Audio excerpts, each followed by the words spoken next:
El Instituto de Defensa Legal presenta No hay derecho. Un espacio de noticias, diálogo, debate y participación.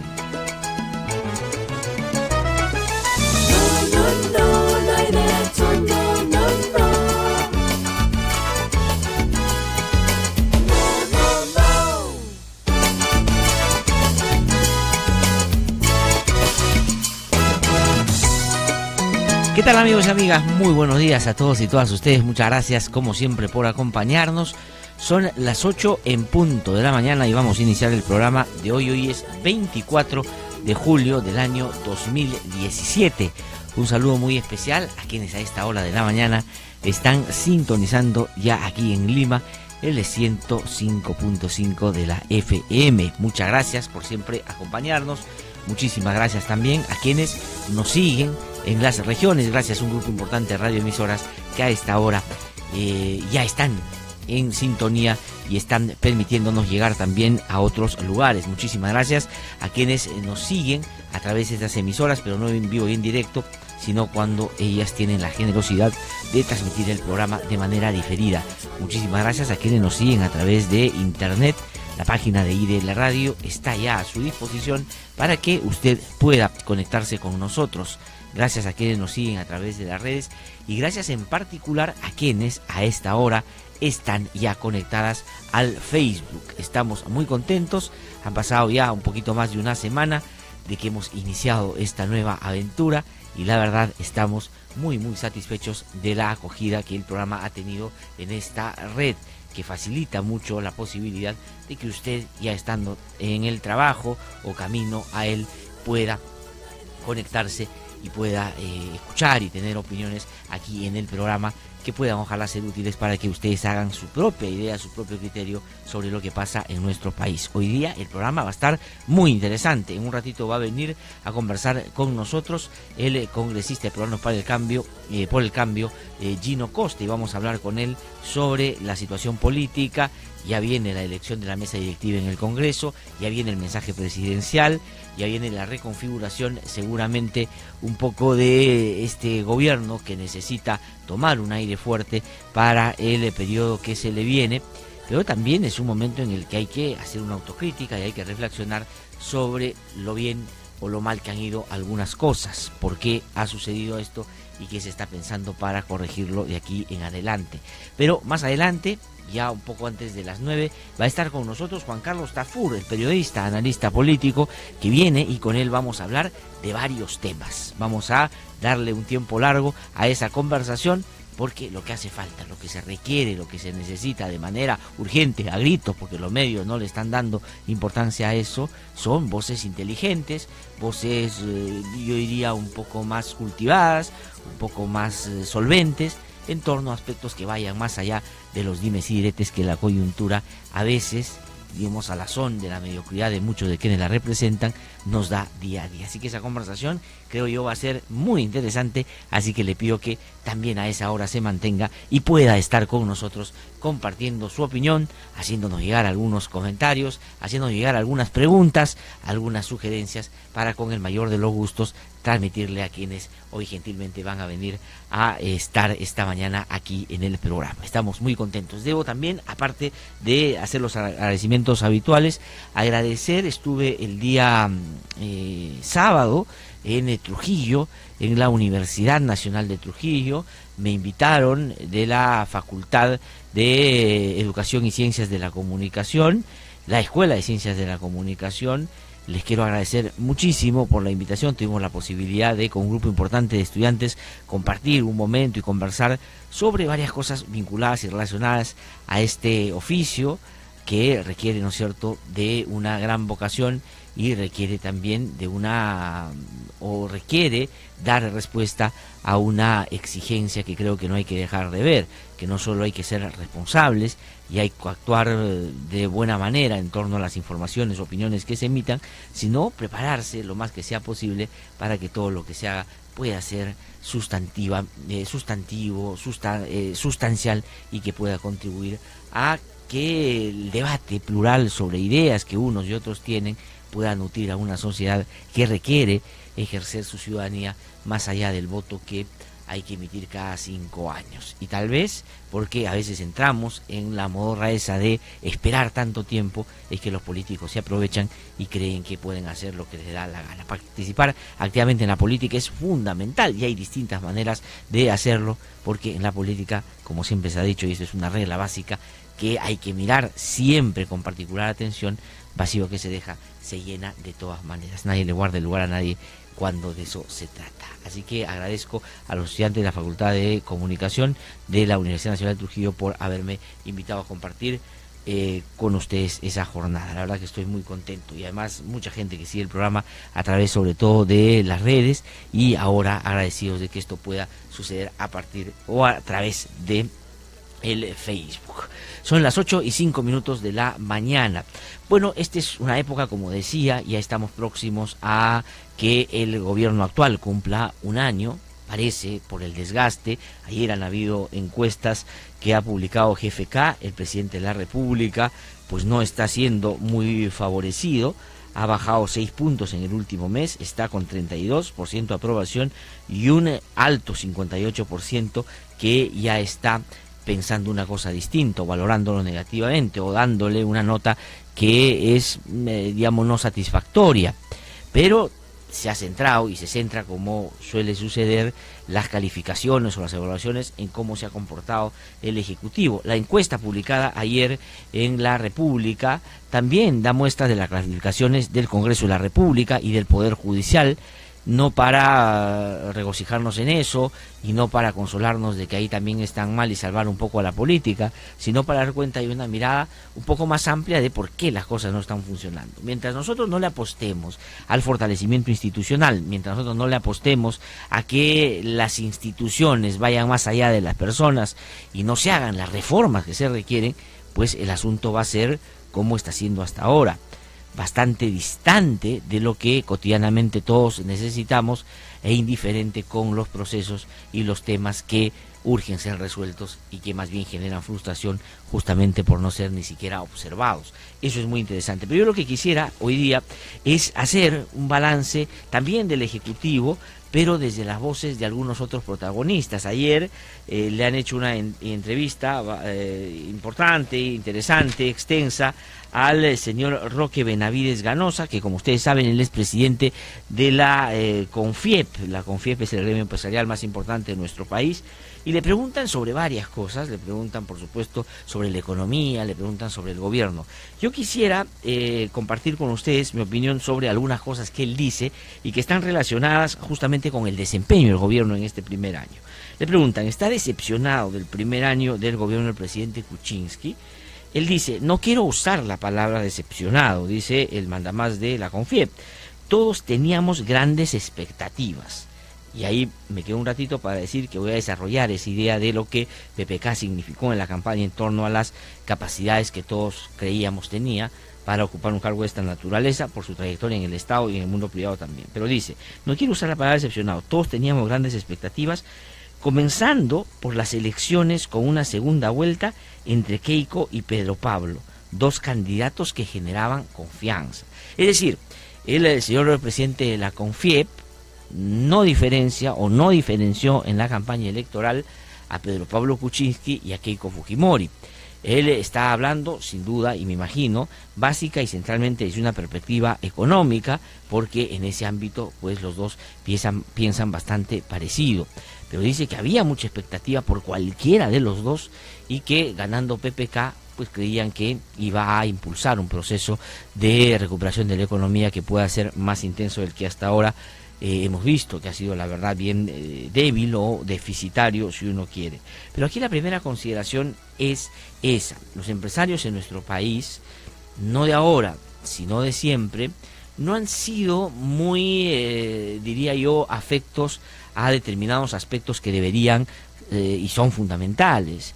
Por ejemplo, Keiko y Pedro Pablo Kuczynski en la segunda vuelta, si bien se parecían mucho, el desenlace no tuvo que ver con aspectos vinculados a lo que él dice o parece centralmente interesarle, sino en la defensa del sistema democrático y el riesgo que el presidente de la CONFIEP en esa campaña, porque los dos le generaban la misma confianza, no advertía y no veía. Por eso es que los empresarios, desde la época de Fujimori, para ponerle un límite temporal, pues no han sido muy afectos a estos procesos, y de hecho las han consolidado bajo la lógica bien simplista y bien cortoplacista de simplemente acomodarse a cualquier escenario y ganar lo más posible. Claro, alguien podrá decir, pero ¿qué crees que puede hacer un empresario? Un empresario se dedica así a ganar, pero si tuviera un nivel más de afecto, de cercanía con los basamentos principales del sistema democrático, tal vez no hubieran convalidado tantas cosas que en los últimos años han sucedido, no solo en el ámbito político, en el ámbito social, sino en el mismo ámbito económico, que lejos de resolver los problemas centrales a través de una exigencia por reformas sustantivas, más bien ha sido acondicionar las cosas para, con menos controles y para, por supuesto, gastando menos, seguir haciendo plata y plata. Los empresarios también son responsables, teniendo el poder que tienen, de no haber empujado a ayudar a que puedan concretarse esto que la transición democrática planteó y que todavía queda en la tarea pendiente, y ojalá que en algún momento se pueda impulsar. Entonces, y él, digamos, además, cuando quiere caracterizar al gobierno, dice que el niño costero y el problema del Lavallato no estaban en el cálculo del presidente, y por eso la situación ha terminado siendo contraria a lo que él imaginaba podría ser, con alguien que aparecía como el más capaz, como el que finalmente conocía más de economía. Pero yo quería resaltar este tema de la aprehensión o de la comprensión o del aprecio a aquellos aspectos que hay que tratar de resguardar, porque Keiko y PPK, por lo que pasó en la segunda vuelta, pues se mostraron diferentes, y PPK dijo: yo me diferencio en algo que es importante, en que yo no voy a generar actos de arbitrariismo y autoritarismo en el ejercicio del poder, y eso debería ser también importante para los empresarios. Pero le preguntan más adelante, para que vean cómo es que uno percibe desde el sector de donde opina, pues los procesos o las exigencias que deberían a esta hora o a esta altura y hacer política pública seria, dura y severa, y tiene que ver con la lucha contra la corrupción. Dice: si empresas peruanas como GIM o JJ Camet participaron en coimas, ¿CONFIEP las va a separar? Y dice: todos los gremios que pertenecen a la CONFIEP tienen un código de ética y Capeco no es la excepción. Perfecto. Hay que demostrarlo, pero hay que juzgarlas y sentenciarlas. Sin embargo, son las personas las que delinquen, no las empresas. No se puede castigar a las empresas en su conjunto, sino a los que delinquieron. Hay que ser cuidadosos con eso. En Estados Unidos dice: cuando se ha detectado escándalos, se ha sancionado a las empresas, pero hay que seguir operando. Si hay que castigar, se hace, pero no hay que destruir. A ver, un ratito. Es verdad que las personas se les imputa responsabilidades penales, porque nuestro Código Penal no es posible imputarle lo mismo a las empresas, pero uno esperaría un asunto un poco más severo del presidente de la CONFIEP, en un escenario donde en el último tiempo, y Lavallato lo muestra con mucha claridad, con mucha nitidez, pues han sido actores principales de los procesos de corrupción más grandes que se han visto en el contexto democrático, pues la caída de Fujimori, Odebrecht y todo el cártel brasileño solo funcionaban en el Perú a la par y a la sazón de las empresas peruanas que, de la misma manera, no solo supieron, como ya se ha dicho, sino que colaboraron para que esto se materialice. Y eso no puede ser un asunto vinculado solo a personas. Y si fuera solo a personas, pues la CONFIEP debería aprovechar la pregunta para decir que están haciendo los esfuerzos que sean necesarios para que personas como Delio Valareso, que fue vicepresidente de la CONFIEP, que está involucrado en caso de corrupción y ya fue sentenciado y está huido de la justicia, pues pueda venir a rendir cuentas para dar un ejemplo de que ellos están en contra de cualquier forma de corrupción y no digamos, de alguna manera la tratan de asolapar. Dice: las vinculadas con Lavallato deben participar en la reconstrucción. Nadie es culpable mientras no se demuestre su culpabilidad. Creo que pueden seguir trabajando con la Contraloría revisando, dejando que el Poder Judicial haga su trabajo. O debe dejar el país, o es distinto los casos de las empresas, a los casos de las empresas peruanas. Está trabajando en Brasil, en Estados Unidos, en Panamá, con otros lineamientos, dice. Se le ha juzgado, sancionado, multado, pero las obras continúan. Él hace una diferencia de las empresas vinculadas a las brasileñas de las peruanas, cuando creo que lo lógico es digamos, empezar a identificar esos lazos que a estas alturas es muy difícil de negar que tuvieron para la generación y para producir esos actos de corrupción que tanto nos han llamado a la vergüenza en los últimos tiempos. Son las 8:13 de la mañana, pero quiero también analizar un poco o recoger las opiniones de algunos otros actores. Luz Salgado, que es presidenta del Congreso de la República, entrevistada por Fernando Vivas ayer en el Comercio, también habla sobre varias cosas, porque en el caso del fujimorismo, no solo hay que medirlo por los niveles de beligerancia que ha tenido en el Parlamento y por, digamos, su manera bastante furibunda de actuar en contra sobre todo de algunos actores que el gobierno al final ha terminado entregando en bandeja de plata, como el exministro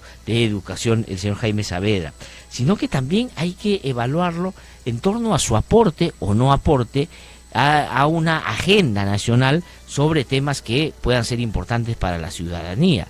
Centrar solo la discusión en que hay que tranquilizar al fujimorismo dándole lo que piden para que deje gobernar es una manera, la verdad, bastante superficial de ver la política en el Perú. No solamente hay que exigirle eso al fujimorismo, que se porte mejor, que reconozca que ha perdido, que Keiko Fujimori no es la presidenta, sino que además de eso nos diga qué cosa hubiera hecho, qué cosa hace o qué cosa tiene como idea sobre lo que hay que hacer en el país, lo que hay que hacer en el Perú para que las cosas mejoren en términos cotidianos. Y le preguntan, dice, ¿siente que por dar facultades legislativas al Ejecutivo o por lo que fuere no han mostrado a la población una clara agenda legislativa con las prioridades de Fuerza Popular? Escuchen ustedes lo que dice la presidenta del Congreso, que hoy muchos resaltan como una figura importante del fujimorismo. Dice, sí, de repente, dice, ¿por qué no han tenido una agenda ellos? Dice, sí, de repente es porque en el primer año la mayoría de nuestros congresistas son nuevos y recién están tomando conocimiento. Por eso el mayor número de dictámenes ha sido en los últimos meses. Ciertamente, dice, no se han concretado todas las iniciativas, hemos sacado el IGE justo. Yo logré, por ejemplo, la modificación constitucional para ampliar las prisiones preventivas. Es decir, el fujimorismo resume o reduce su accionar a 2 o 3 puntos, no porque sus congresistas, y esto es un reconocimiento, la verdad, que debe llamar la atención. Se supone que ellos son el partido más grande del Perú, que tienen una idea de lo que van a hacer, iban a ganar la elección, iban a gobernar, tenían clarísimo el plan que iban a sacar adelante. Ahora resulta que cuando le preguntan un año después a la señora Salgado sobre qué cosa iban a hacer o por qué piensan tal o cual cosa, ella dice, la verdad, no pudimos avanzar en nada porque nuestros congresistas son muy calichines y la verdad están todavía aprendiendo. Le preguntan, pensábamos que por la magnitud de la bancada habría algo parecido a un gabinete en la sombra. ¿Es algo pendiente? Le pregunto. Un gabinete en la sombra es intelectuales, políticos de la bancada de oposición, pues mirando al gobierno muy de cerca en cada sector y dando a conocer no solo críticas, sino planteamientos y propuestas para que esto mejore. Pero cuando le preguntan sobre eso, dice, hay esfuerzos, hay aprendizaje, ha habido un trabajo coordinado pidiendo asesoramiento a técnicos que colaboraron con el plan de gobierno, pero no se ha armado un gabinete en el partido. Eso requiere que tengas personas a tiempo completo. ¿Y con qué recursos? Es decir, ellos que iban a ganar la elección, porque casi la ganan, eso es verdad. Dice que los técnicos que colaboraron con el plan del fujimorismo son técnicos prestados, a los cuales tendrían que pagar para que vengan a darle algunas ideas o darle algunas consideraciones, no solo para hacer críticas válidas al gobierno, sino para plantear algunas alternativas.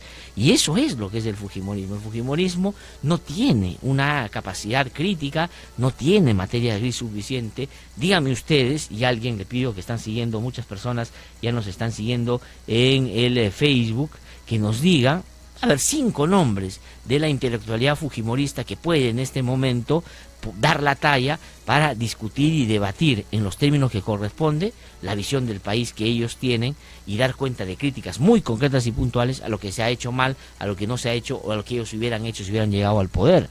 La verdad, ¿quiénes? En el Congreso, la verdad, yo no veo a alguien que en ese sentido resalte. Resaltan en otras cosas, pero que son las que a veces a uno lo avergüenzan de tener un país con una política tan mediana, tan mediocre, tan poco importante. Pero de lo otro, la verdad es que uno no entiende. Otras agrupaciones, por más cuestionamientos que uno pueda hacerle en otros ámbitos, tienen algunas personas que tienen una idea de esto que yo estoy mencionando. Entonces la señora Luz Salgado lo que nos dice es que ellos no han podido sino confrontar y sino dedicarse a solo lo que les ha pedido el gobierno, porque sus congresistas son muy nuevos y recién están aprendiendo. Y cuando le dice, su gabinete en la sombra, no, es que no podemos porque para eso se necesita tiempo completo, nuestros colaboradores están trabajando en otras cosas y en realidad no tenemos recursos para contratar. O sea, un partido político tiene que contratar ideas, un partido político tiene que contratar a alguien que les pueda armar un plan. Claro, entonces uno ve al señor Elmer Cuba, por ejemplo, que fue el jale más importante que tuvieron en materia económica, que se convirtió al fujimorismo con una conversación con Keiko, cuando Keiko le explicó que ella era buena y él dijo, oye, estos 20 años estaba equivocado, yo era antifujimorista, pero ahora me doy cuenta que tú eres una maravilla. Se fue y después se quitó, está en el Banco Central de la Reserva ahora, haciendo otra cosa, pero no le aporta al fujimorismo en institucionalidad y menos en ideas para poder seguir planteando los temas que corresponden. Es decir, el fujimorismo no tiene nada. Hay que ser severos con el gobierno. El gobierno es mucho más grave todavía, porque con el gobierno suponíamos que ellos sí tenían esa capacidad y llegan y miren lo que están haciendo. Pero ojo, la oposición no solo está para, digamos, tirar piedra o censurar ministros o actuar, digamos, arengando o actuar insultando o actuar, digamos, como una barra brava. No, también ideas, también propuestas. Díganme ustedes de la boca de los congresistas fujimoristas alguna idea importante en materia de economía, en materia de seguridad ciudadana, en materia de educación, en materia de lucha contra la criminalidad organizada. Una que se le recuerde. Si alguien me escribe, yo le invito a comer un ceviche uno de estos días. A ver, si alguien me da una idea que haya escuchado y me dice el nombre de quien bien la representa. Entonces hay un problema serio ahí y creo que la señora Salgado lo reconoce claramente en el Comercio ayer. Son las 8:21 de la mañana. Déjame terminar, Carlitos, ahorita termino. Mi productor está que se pase un lado, otro me dice, ya tienes que callarte porque tenemos entrevistado. ¿Ya está Gino Costa ahí? No. Ya está llegando, ¿no es cierto? Ahorita vamos a conversar con él y le vamos a preguntar por estos temas también. Pero vamos, a ver, dice, este es otro tema, dice, de acuerdo con todo, ella hace una afirmación, dice, aquí no se trata de ser cogobierno. Nosotros no le vamos a dar soluciones. El Ejecutivo tiene el mandato de gobernar. Yo estoy de acuerdo con eso, pero yo creo que ellos no están o no dicen eso por lo que yo creo que hay que decirlo. Es decir, si un gobierno va a elección tiene que gobernar, ese es el principio básico que Keiko Fujimori le ha costado un año más o menos reconocer. Pero ella lo dice por una concepción distinta a la mía. Yo creo que porque así tiene que ser. Pero creo que, entre otras cosas, el fujimorismo dice que aquí no se trata de cogobierno, porque hay un gobierno débil que no quiere encargar sobre los hombros, pero dice, no le vamos a dar soluciones. Claro, no solo porque tienen una vocación de confrontación, sino porque además no tienen ideas de qué hacer. ¿Qué soluciones han planteado? Nada. Entonces creo que la severidad con la que se juzga al Ejecutivo, que creo que tiene la mayor responsabilidad efectivamente, tiene que ser también hecha para los otros actores que no han hecho lo que deberían haber hecho para que la cosa pudiera ir de mejor manera. Dice, no, ellos tienen el mandato de gobernar, qué bueno que lo diga una fujimorista, ojalá que eso sea a tono con la nueva actitud que Keiko Fujimori debería tener de aquí en adelante. Son las 8:22 de la mañana. Vamos a en un ratito hacer nuestro recorrido por las regiones también. Esto es posible gracias a la Red Nacional de la Red Nacional de IDL Radio. Pero antes, porque a partir de hoy, así lo dijimos la semana pasada, vamos a plantearles una pregunta. Vamos a hacer una encuesta que la pueden contestar en el Facebook. ¿No es cierto? Todas las personas que muy amablemente nos están ya escribiendo a esta hora de la mañana. Carlos, Elliot, Marta, José Antonio, César, Rina, Nil, bueno, bastantes personas, Fabio, Miguel Ángel, Carolina María, Rico Piñón, Juan Guaita, Manuel Javier, es decir, muchísimas gracias a las personas que a esta hora de la mañana están ya sintonizando la radio a través del Facebook. Pues le quiero decir cuál es la pregunta que ustedes pueden contestar ya a partir de este momento. ¿Cree que el presidente Pedro Pablo Kuczynski anunciará un cambio importante de actitud en su mensaje de 28 de julio? Es decir, para su segundo año. Es decir, no estamos hablando ya solo si va a cambiar un ministro, no. Yo creo que eso es irrelevante. Si el presidente no cambia de enfoque, el presidente se ha, en este primer año, concentrado en buscar una mejor relación con el Congreso. Y ojo, hay que tener cuidado, porque ahora tiene un Congreso al que por más que le ha dado señales y ofrendas para que se tranquilice, este ha seguido siendo beligerante. De hecho, después de la reunión con Keiko Fujimori, cuando parecía que las cosas se iban a componer, hay algunas cosas que podrían más o menos significar que un tiempo va a haber una tregua, pero ya con la salida de las procuradoras y lo que le quieren hacer a Marisol Perestello, daría la impresión que su actitud se ha reactivado, es una actitud muy fuerte contra el gobierno. Entonces el gobierno se ha sometido a esa dinámica y ha terminado pues bastante alicaído. Pero vamos a ver si cambia de actitud, porque si a eso se le suma que la calle se está moviendo, hay paro de profesores en por lo menos 5 regiones que no quieren transar con el gobierno y que han recibido ya la solidaridad de otras regiones en este pliego que vienen desarrollando hace algún tiempo. Uno puede estar de acuerdo o no, uno puede criticar o no qué cosa es lo que en realidad puede estar moviendo esto en algunas regiones, pero el hecho es que si la calle se mueve en ese y otros temas, un gobierno débil con un Congreso que no la quiere ayudar, pues la cosa puede complicarse, y si con el Congreso no ha podido, con la calle va a ser más difícil. Súmele a eso, si quiere sacar a Fujimori, ya la cosa se le va a complicar. Así que tiene que pensar las cosas debidamente para actuar. Esa es la pregunta entonces, Carlitos. La repito, creo que es importante repetirla. ¿No crees que el presidente Pedro Pablo Kuczynski anunciará algún cambio importante de actitud en su mensaje 28 de julio para afrontar el siguiente año? Pues va a salir en la pantalla del Facebook, va a aparecer ahorita en la pantalla que ustedes tienen ahí, para que puedan contestar esta pregunta, y nos ayudará a centrar el debate ahí donde corresponde. No se trata de cambiar uno u otro fusible, eso no sirve para nada. Yo escuché al que es hoy ministro del Interior, Carlos Basombrío, que cuando era analista político antes decía lo siguiente, decía: ¿por qué no hacen cosas importantes los ministros en el sector interior? Y él decía, es que no importa los ministros, si el presidente no le imprime una lógica, no le plantea un enfoque, no le plantea una perspectiva y no está permanentemente insistiendo porque las cosas se cumplan, el ministro va a hacer lo que le da la gana. No se trata de ministros, se trata del gobierno, y el gobierno tiene que cambiar de actitud, porque si sigue con esta, la verdad lo que se le viene puede ser mucho más complicado todavía de lo que hoy parece, y hoy la debilidad ya es una de sus características. 8:25 de la mañana, pues el lunes da a uno para hablar. Hay muchos temas que uno podría seguir comentando, pero les agradezco mucho que estén ahí. Así que vamos a ir a una pausa, hacemos nuestro recorrido por las regiones esta mañana, y luego de eso viene Gino Costa para conversar con nosotros, y a las 9 de la mañana comenzamos la entrevista con Juan Carlos Tafur. Con Juan Carlos Tafur, periodista, analista, un liberal inteligente que viene a conversar con nosotros esta mañana. Quiero aprovechar, si me das 20 segundos, hay un día muy especial hoy día para mí, Carlitos. Tú sabes, no te has enterado. Hace 13 años que pasó, ¿no? Hace 13 años me casé, entonces tengo que saludar a mi querida esposa, yo sé que me está escuchando. La verdad, una de las cosas más importantes que me ha pasado en mi vida. Y mi hija, por supuesto, que gracias a mi relación con ella, hoy nos ilumina día a día. Un beso a ambas, por supuesto, en este día tan especial. Una pausa y regreso.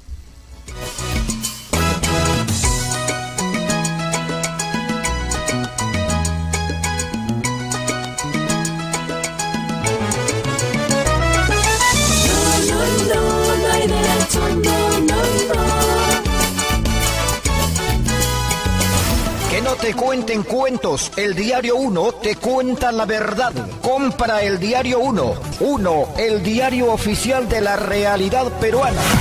A esta hora, noticias de la red, descentralizando la información y el debate. Vamos a hacer nuestro recorrido por las regiones. Esto es posible gracias a la Red Nacional de IDL Radio, y lo vamos a iniciar esta mañana en Lambayeque.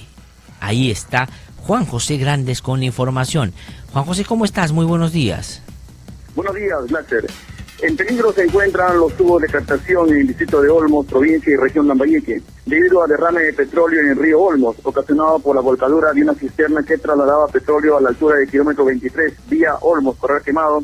Alfonso Pinillo, responsable de la empresa Ácidos Olmos, le dijo que han tomado las acciones para evitar avance de petróleo hacia los tubos de captación que benefician al proyecto de irrigación en mención. Entre ellos, las medidas son las siguientes: cierre de compuertas, labores de descontaminación del río, aplicando técnicas como el arenamiento y el uso de esponjas especializadas para evitar la contaminación del río. Desde la región Lambayeque, provincia Lambayeque, para IDL Radio, informó Juan Carlos Grandes Sueza.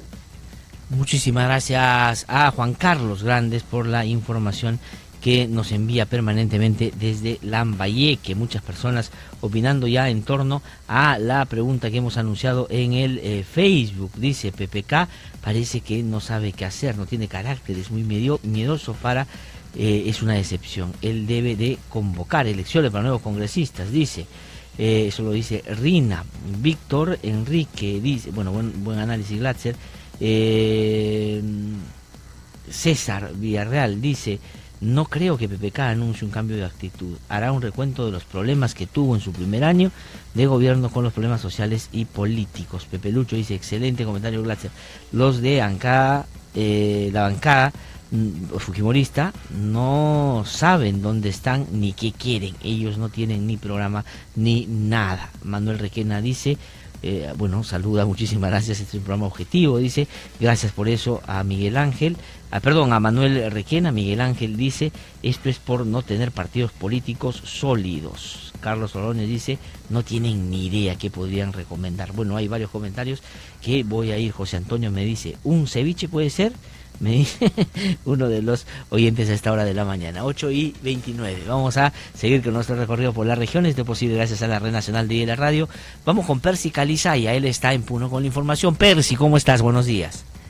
Buenos días, Glatzer y amigos de IDL Radio. Esta es la información. Pobladores del distrito de Catazo, conjuntamente con los distritos vecinos y pobladores del Estado Plurinacional de Bolivia, sostuvieron una reunión para impedir el trasvase de las aguas hacia la región de Tacna. La cita sirvió para elegir al nuevo Comité Binacional de la Defensa del Río Maule. Los asistentes realizaron una movilización en la Plaza de Armas de Catazo, haciendo notar su voz de protesta ante la pretensión de trasvasar los afluentes del río Maule a la región de Tacna. Las autoridades y pobladores de Puno y Bolivia se trasladaron hasta Calachaca, donde inicia la captación superficial y 2 pozos perforados. Después de viajar por más de 40 minutos, llegaron hasta Chacalaca. En el lugar se apreciaba trabajos realizados como un canal se había convertido en carretera. Los asistentes explicaron la pretensión de trasvasar sus aguas hacia la región de Tacna. Desde la ciudad de Puno informó Percy Calizaya Rodríguez. Adelante, estudios. Muchísimas gracias, Percy, por esa información desde la región Puno. Vamos a terminar esta mañana en Madre de Dios, en Puerto Maldonado. Juan Rojas Bermúdez con la información. Juan, ¿cómo estás? Muy buenos días. Amigos de No Hay Derecho, buenos días. Glatzer, buenos días. Operativo de inteligencia realizado este fin de semana por la Dirección contra la Trata de Personas de la Policía Nacional del Perú, liderado por el coronel Freddy Castillo Luque, hizo que la participación de 37 fiscales, representantes del Ministerio de la Mujer, más de 100 efectivos policiales, se realizara en el kilómetro 108 de la famosa Pampa, entre comillas, de la zona de amortiguamiento Tambopata, zona comercial, lugar donde no hay ley ni Dios. Con el mega operativo en 29 locales que funcionaban como bares y lugares de acogida, donde prostitutas clandestinas acompañaban a parroquianos, lugar en el que al parecer se ejercía explotación sexual laboral, se rescataron 31 víctimas, detenidas 34 personas, una menor de edad, conducidos a la Divincri de la región Madre de Dios para las diligencias de ley e investigaciones respectivas. No hay derecho. IDL Radio, Juan Rojas Bermúdez, Madre de Dios. Muchísimas gracias, Juan, por esa información desde la región Madre de Dios. Muchísimas gracias a nuestros corresponsales también y a todas las personas que a través de Facebook nos están ya escuchando en distintas zonas del país y en otras zonas del mundo. Nos están escuchando en Estados Unidos, nos están escuchando en Japón, imagínense ustedes, nos están escuchando en Suecia. Muchísimas gracias, la verdad estamos muy complacidos de que sigan mirando el país desde este modesto espacio. Vamos a ir a una pausa, regresamos porque Gino Costa, que es congresista de Peruanos por el Cambio, viene a conversar con nosotros, así que ya volvemos. Hasta aquí Noticias de la Red, descentralizando la información y el debate. Que no te cuenten cuentos, el Diario 1 te cuenta la verdad. Compra el Diario 1, el diario oficial de la realidad peruana.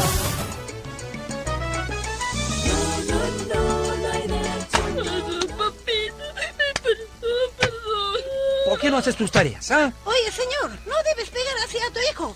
Mira cómo está golpeado y asustado. Usted no se meta, vecina, ¿ya? Sí, qué mal. Este no es su problema. Mejor retírese. Toma esto, toma. ¿Qué se habrá creído esa señora? Yo educo a mi hijo como yo quiera.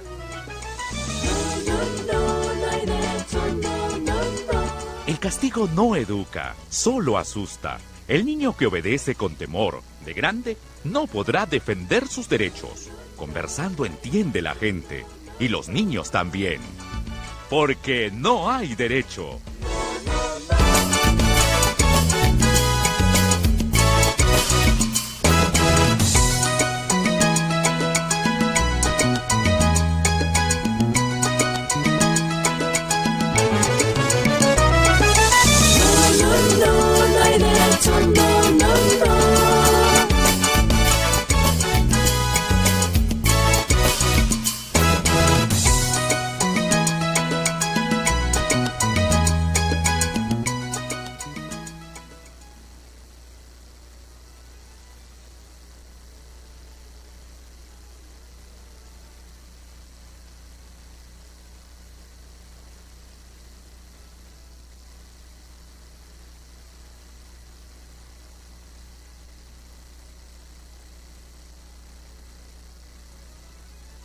Tiene un conocimiento de un estado bien importante y ha venido esta mañana porque es un tiempo de evaluación, es un tiempo de mirar un poco qué se ha hecho, qué no se ha hecho y por qué no se ha podido hacer. También un momento de hacer algunas críticas, me imagino, de por qué algunas cosas, como el presidente mismo ha dicho en una entrevista de República el otro día, pensaba que a estas alturas iban a avanzar un poco más de lo que han avanzado. Congresista Gino Cortés, un gusto saludarlo, muy buenos días. Gracias. Buenos días, un gusto estar acá. Gracias por la invitación. Esa es un poco la perspectiva que le propongo. Porque sí tengo que cambiar el micrófono. Acá Carlitos se ha metido a decirme que tengo que cambiar el micrófono, pero como es un programa en vivo, entonces no hay problema. Oye, aunque ahora nos ven, ¿no? Bueno, ya, ¿está mejor, Víctor? Sí, gracias. Doctor Lino Costa, buenos días. ¿Qué tal? Disculpas por el incidente, suele pasar. Quería yo comentarle el tiempo de análisis un poco qué ha pasado, ¿no?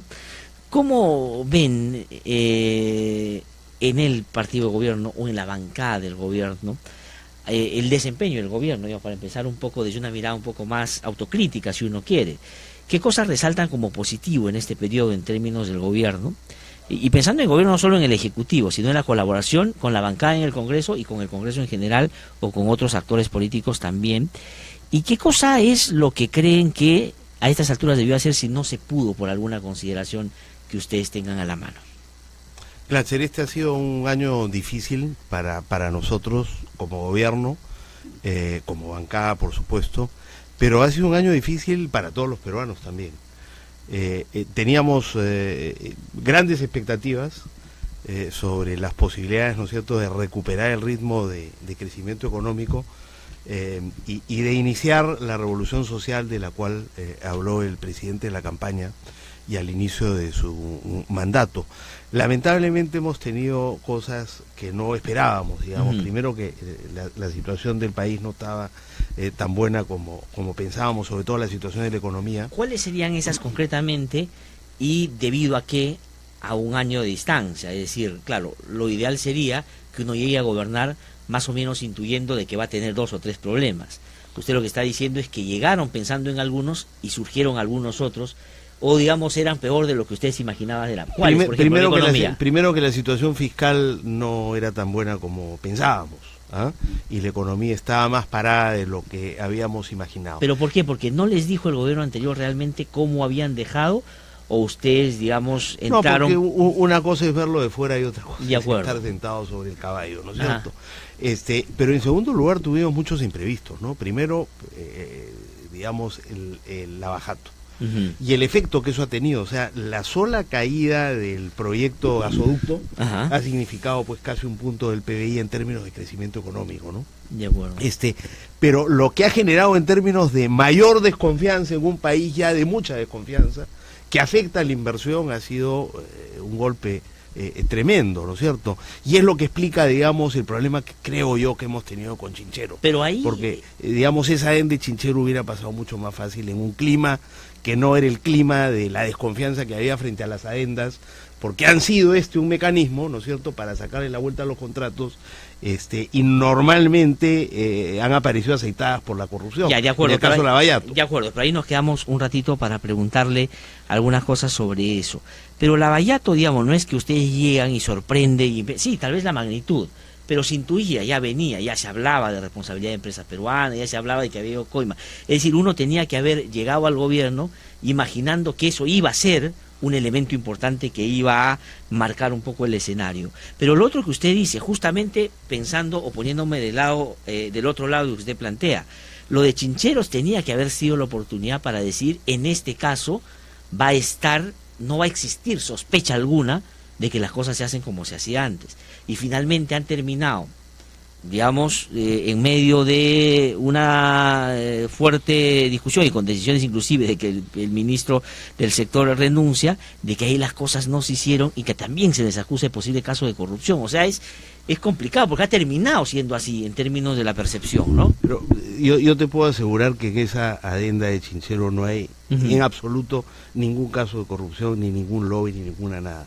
No tuvimos la destreza política para vender bien esa adenda. Pero renunció el ministro del sector. Tuvo que renunciar, parte de todo el problema, ¿no es cierto?, de haberle dado demasiado poder a la Contraloría, de haber, digamos, incurrido en muchas marchas y contramarchas, haber dudado. Yo creo que, digamos, el problema ha tenido que ver con manejo político deficiente o limitado, más que con hechos de corrupción, porque se demostrará que en la adenda de Chinchero no ha habido absolutamente nada. Claro. Y no lo podría haber habido porque no se ha desembolsado un solo sol. Sí, de acuerdo. Otra cosa porque quisimos ser muy cuidadosos y dijimos, bueno, si todos estos hechos ocurrieron porque no se le hizo caso a la Contraloría, entonces hagámosle caso a la Contraloría en este caso. Ajá. Y resulta que la Contraloría está en manos de un mafioso, más bien, y eso llevó a las consecuencias que sabemos. Entonces yo te hablaría más bien de manejo político más que... Ya, de acuerdo. Entonces, Lavallato marcó mucho el escenario y en eso se dio el tema de Chincheros y la gente, claro, digamos, empezó a dudar de que eso podía tener los mismos vicios y eso, dice usted, generó todo un problema no solo para hacer conducente o practicable el proyecto, sino en general el halo de sospecha que había sobre todo lo que se hacía. Y marcó mucho el año, ¿no? Ya, de acuerdo. Entonces, Lavallato es uno. Y usted... Pero ojo, digamos, era difícil saber que se caería, por ejemplo, el gasoducto, ¿no es cierto? Y todos los problemas que se derivarían de ese escándalo de corrupción. Y el otro ha sido pues la emergencia como consecuencia de la lluvia, los huaicos y las inundaciones, sobre todo en la costa norte del país, ¿no? Pero no solo.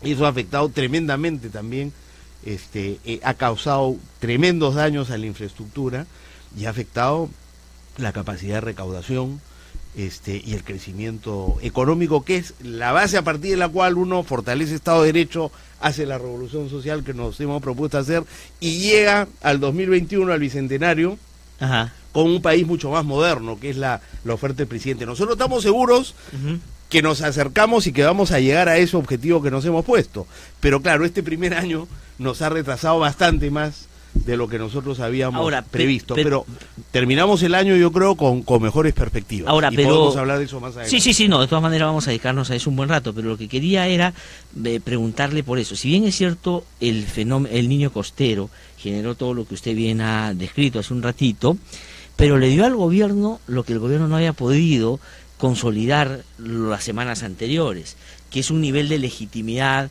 una mejor ubicación en el escenario político. De hecho, si uno mira las encuestas de ese momento, subieron 11 puntos.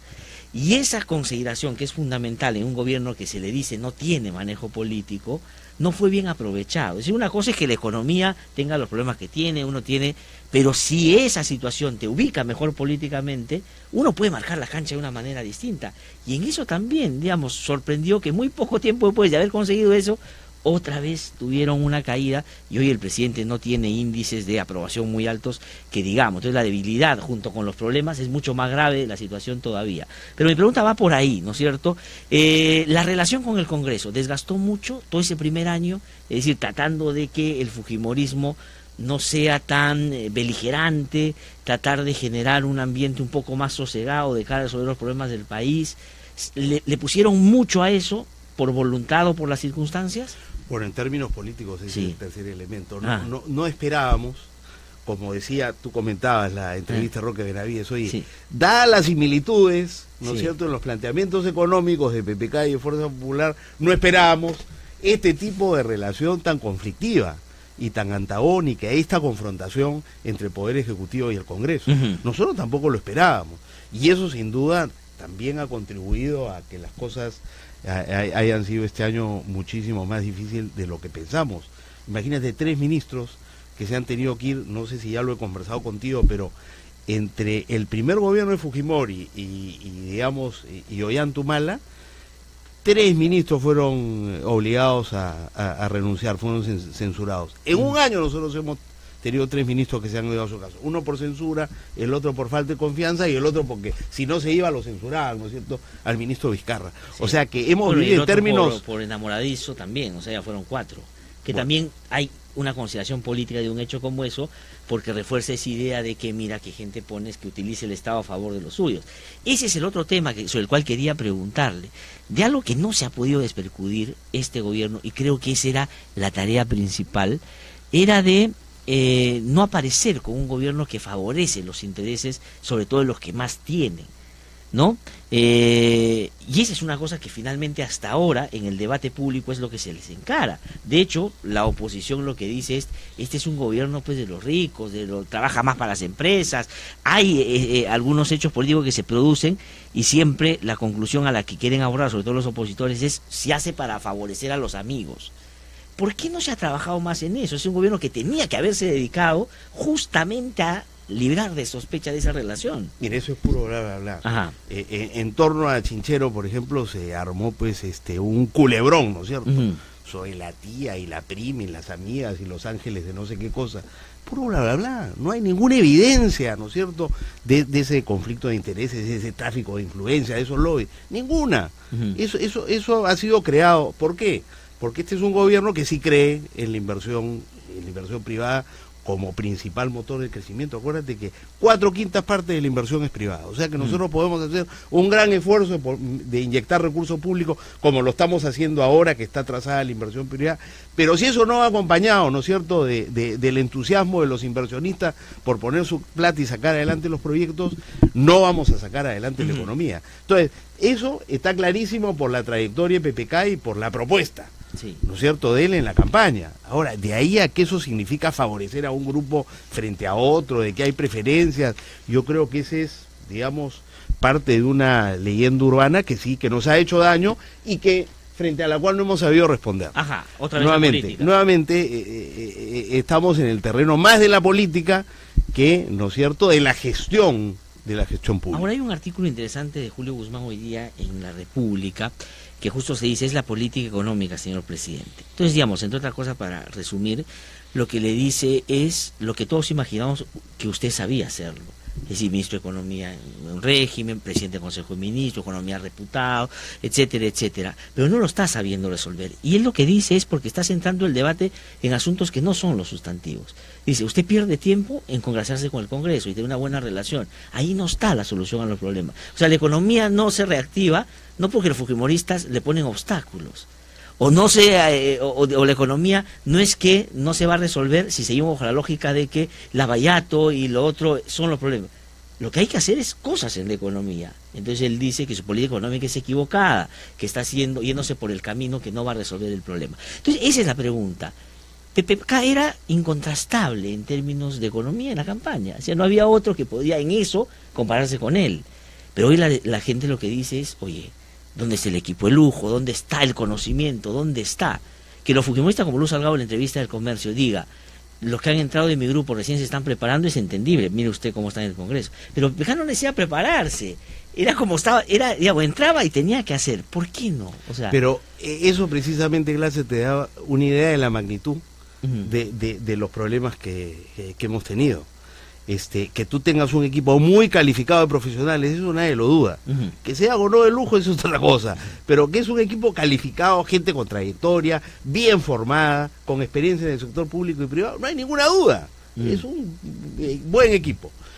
que ese equipo no haya podido tener mejores resultados en el manejo de la economía y en la gestión pública en general, da cuenta de la magnitud de estos problemas que te estoy diciendo. Sí. Entonces, lo que está ocurriendo es que después de estos golpes del primer año, empiezan a haber señales de que la cosa comienza a caminar. Y tenemos 4 años por delante, ¿no es cierto?, para recuperar el ritmo de crecimiento económico y contar con los recursos que nos permita hacer, por un lado, la revolución social, que se ha ofrecido todo el tema de agua, ¿no es cierto?, y mejora en educación y salud por un lado, y fortalecimiento del Estado de Derecho por el otro. Ajá. Lucha contra el crimen y contra la corrupción. Esas son las líneas de acción del gobierno, en eso estamos. Ha sido un año difícil, pero no ha sido un año perdido para nosotros. Ya. Tenemos un equipo que ha ido aprendiendo y digamos, conociendo cada uno su sector, sentado las bases con los decretos legislativos, tenemos las herramientas y los resultados comenzarán a producirse, eso no me cabe la menor duda. ¿Y cómo van a compensar lo que en su argumentación esta mañana claramente usted identifica como un déficit, la política? ¿Quién la va a hacer de aquí en adelante? Es decir, este gobierno, y es pregunta, a la vez es mi punto de vista, pero es una pregunta para usted. Yo creo que esto demuestra pues que los técnicos no hacen política, o no todos los técnicos tienen la capacidad de hacer las dos cosas. Necesitas operadores políticos.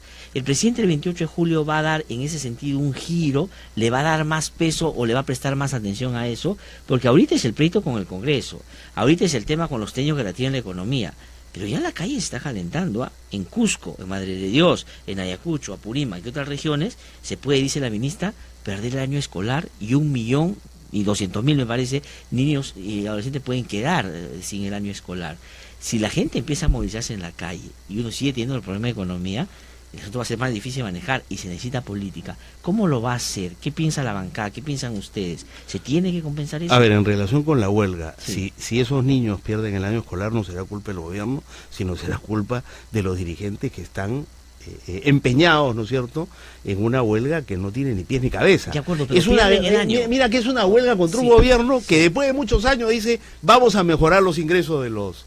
Y en campaña PPK dice, el sueldo mínimo en el magisterio va a ser 2.000, vamos a pasar de 1.200, 1.300, 1.400 a 2.000. Estamos en eso, estamos en la mitad de ese proceso, solo que por la situación fiscal no se pudo hacer el primer año. Entonces lo estamos haciendo en 2 tramos, 2017 parte y el 2018 estamos en 2.000. Y eso va a afectar a la mayoría de docentes que están en los niveles, digamos, de la escala más baja. De acuerdo, pero el asunto no se aprecia eso y se van a una huelga, digamos, sin pies ni cabeza, no en todo el país. No, pues son, son 5 regiones ya que se han... Y los responsables serán los dirigentes que están, ¿no es cierto?, conduciendo... Pero, digamos, la valoración que la gente hace no es que hay unos malos dirigentes que están haciendo que los estudiantes pierdan la clase. Lo que está pasando es que hay un grupo de gente que está en huelga y que el gobierno no resuelve el problema. Es decir, la política se maneja en esos códigos. Yo digo, si pero eso ¿cómo llegara... la resuelves? O sea, le das los... O sea, no es que les ajustas a 2.000, sino les das los 4.500 que te están pidiendo y renuncias a evaluar el desempeño de los profesores. ¿Te parece? Eso es parte de la agenda de la huelga. Pero esa solución la tiene que dar pues el Ejecutivo, digamos, tiene que resolver el problema.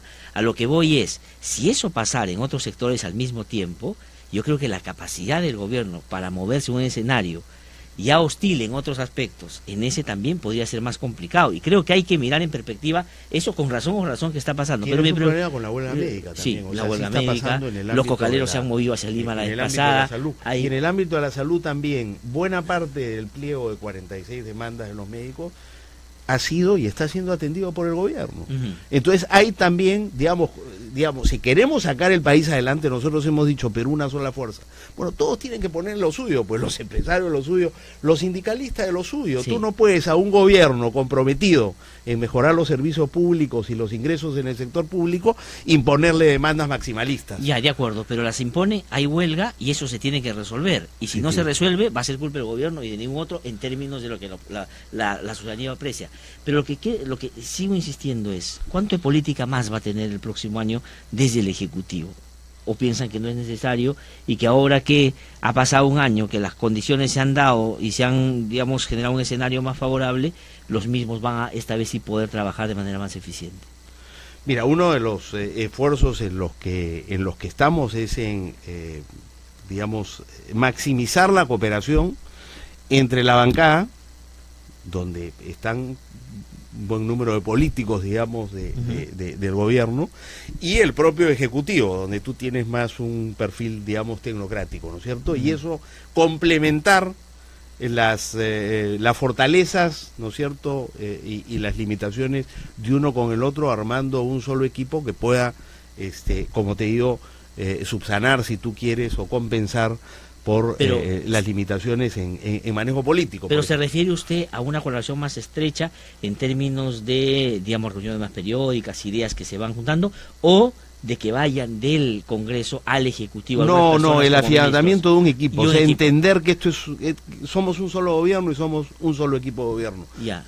Una parte de ese equipo está en el Ejecutivo, la otra está en el Legislativo, y necesitamos, digamos, trabajar más unificadamente. Porque ya se rompió eso que inicialmente había sido un acuerdo, que era que los congresistas al Congreso y el Ejecutivo que esté con otras personas, como el caso de Pedro Barnet. Yo no creo que, digamos, pueda darse muchos de esos casos. Ya. De repente por ahí otro. El propio presidente ha dicho que para 28 de julio los cambios no son, digamos, lo esencial, que claro, probablemente habrá repente, uno que otro. Ya, pero digamos, de repente, en un escenario como este, el número no es lo importante, sino ahí donde se hace el cambio. Y se ha dicho que es mucho para el primer Zavala ser premier y ser ministro de Economía. Digamos, más allá de la buena voluntad, en términos prácticos. Alguien escribe hoy día y dice, el día tiene 24 horas, digamos, no hay otra manera de hacerlo. Ese no debería ser para el presidente Kuczynski la principal asunto a resolver, es decir, que en la PCM y que se fortalezca Zavala en economía. No lo es para él ha sido muy enfático, ¿no? En la entrevista sí, sin duda, que ha dado hace poco en el Comercio, y me parece que también en la República dice lo mismo, en el sentido de que, bueno, Manuel Ulloa manejó las dos carteras sin ningún problema, las hace ya 25 años. Pero Zavala no es Ulloa, digamos, Ulloa era centralmente un político, ¿no es cierto? Y, digamos, la política es la que te hace, o te habilita la posibilidad de abrirte a negociaciones, a conversaciones. Zavala, sin desmerecerlo en términos de los intentos que hizo para relacionarse bien con la política, creo que no ha sido suficiente, por lo que usted mismo está conversando. El presidente puede cambiar. Digamos, el presidente cambia de opinión a veces, digamos, en algunos otros temas. Mira, en los temas centrales, el presidente no cambia de opinión. Ya, pero esta idea de que el presidente dice una cosa y al día siguiente dice otra, en las cosas poco importantes. En las cosas centrales, el presidente tiene las cosas muy claras, a dónde vamos y qué hay que hacer para llegar allá. ¿Esto es central o no, mantener a Zavala como premier? Me da la impresión, por el énfasis que le ha puesto a este tema, que ahí no van a haber cambios en el futuro inmediato, que Zavala va a mantener el primerato y va a mantener. Pero desde su punto de vista, poco importa si la decisión ya está tomada, ¿no? O sea, ya está tomada esa decisión. Me da la impresión. Entonces no nos hagamos ilusiones. Él tiene mucha confianza en la capacidad de Fernando, que es un gran conductor y líder del gabinete, con una capacidad de trabajo impresionante, y eso es lo que vamos a tener. Y el tema de la relación con el Congreso, y aquí tengo que ir terminando porque ha sido fundamental, usted ha dicho, la política ha desgastado mucho al gobierno en este interés de llevarse mejor, y al Congreso. Y al Congreso. Digamos, si uno ve efectivamente la nota que le ponen al Congreso. Si nos peleamos, perdemos todos. Sí. Ya, pero digamos, y el Congreso tiene otra actitud ahora. Es decir, el fujimorismo, porque es la bancada mayoritaria en el Congreso, y el gobierno tiene que relacionarse mejor con el fujimorismo, pensando en el Congreso, pero sobre todo con el fujimorismo, que es la bancada más fuerte. ¿Va a facilitar o facilita el hecho de que ahora estén medio partidos? Es decir, Kenji Fujimori ha estado, por ejemplo, en una onda de acercarse más al gobierno. Foto con el ministro del Interior, foto con el ministro de Agricultura, con la señora Nancy Lancha en el momento que Keiko más bien no quería aparecer en la foto. Keiko no quería hablar con Kuczynski y al final tuvo que hablar porque Keiko le empujó, digamos, a una situación como esa. ¿Keiko está ayudando, digamos, en términos políticos, más allá de que tenga a esto o no? Mira, los hechos son que ese diálogo finalmente entre el presidente y Keiko Fujimori ha sido un buen diálogo, en un buen clima y con acuerdos muy específicos de cosas que hay que hacer que son importantes para el gobierno. Por ejemplo, el decreto legislativo que establecía que se necesita un mecanismo especial para que en los grandes proyectos de infraestructura se identifiquen los terrenos que es necesario expropiar y se cuente con un mecanismo rápido para hacer esas expropiaciones, pues si no te demoras 8 años. Y por eso es que la infraestructura del país está tan mal como está, porque es muy lento y tedioso y engorroso el proceso. Ese proyecto, ese decreto legislativo fue derogado, ¿no es cierto? Y nosotros consideramos que hace mucho daño. Se ha discutido y hay acuerdo de que presentemos un proyecto de ley para suplir. El tema de las pensiones, hay un acuerdo en cómo manejar las pensiones policial militares, que era otro asunto. El tema de la leche, que nosotros consideramos que ese proyecto tal como está es un proyecto populista y que sería muy dañino, encarecería el costo de la leche. Ya, pero hay desacuerdos, ¿no es cierto? Hay desencuentros. No. Porque lo ha observado el Ejecutivo. Dice usted que ahora hay posibilidades. Nos hemos puesto de acuerdo. Mira, ahí hay tres temas en los que nos estamos poniendo de acuerdo. Entonces, eso es bien importante en el corto plazo, porque tú empiezas a construir a partir de esos acuerdos otros acuerdos posibles. Ya, pero a la vez, junto con eso, ya están pidiendo que Marisol Pérez lleve al gobierno a responder por las procuradoras. Y han dicho que si no renuncia, la pueden terminar. No, han dicho no, ha dicho Héctor Becerril. Ya, pero Héctor Becerril, digamos, no es un marciano que tenga se aterrizó no en es, el gobierno, no es. Y nadie la ha desautorizado y ha dicho es una posición personal, digamos. Yo creo que el Fujimori de tanto juntarse con el APRA ha aprendido pues el doble cañón, porque uno sale así, el otro sale más conciliador y juegan un poco a ver hasta dónde llegan con el tema. Pero mi pregunta es eso, es decir, ¿le creen ustedes al Fujimorismo en eso? O sea, de que han entrado ya a un escenario más de tregua política de cara a realmente dedicarse a los temas que son sustantivos para la gente. Sí, pero erraríamos en creer que eso significa que vamos a, digamos, a pasar a una situación en la cual no hay ministros convocados, interpelados en el Congreso. Eso yo lo veo bien difícil. Eso sigue su propio, el propio pero curso lo ve de difícil la en tanto dinámica es una cosa política. Que es perfectamente posible que se haga, ¿a usted no les parece mal? Yo creo que Marisol Pérez va a ir al Congreso y va a explicar las cosas tal como han sido y va a aclarar que no ha habido acá ninguna injerencia política indebida, que las procuradoras son parte del Poder Ejecutivo y están subordinadas a la Ministra de Justicia, y si obraron mal, la Ministra de Justicia está en su derecho de decir, oye, acá se equivocaron, y si no me corrigen esto se van, y eso es lo que ha ocurrido. Ya, de acuerdo, pero la lectura, digamos, la percepción es la sacaron porque se metió con el presidente.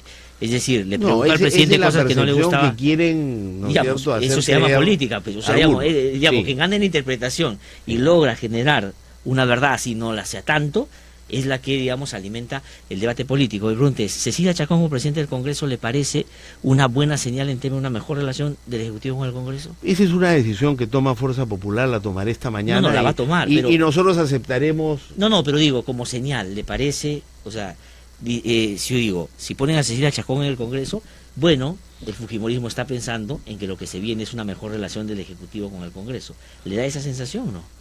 Mira, yo creo que eso, digamos, quién va a presidir el Congreso no creo que tenga que ver con si queremos una, digamos, relación confrontacional o conflictiva o amigable con el Poder Ejecutivo. Yo creo que tiene que ver con las propias, digamos, aspiraciones y con relación de fuerzas al interior de la bancada. Y nosotros acataremos y trabajaremos lo mejor posible con quien ellos decían que debe encabezar el Congreso. No, es que estoy imaginando que tengo que terminar o recordando esa imagen cuando el ministro Jaime Saavedra fue a la Comisión de Economía, ¿no? De Presupuesto. Sí.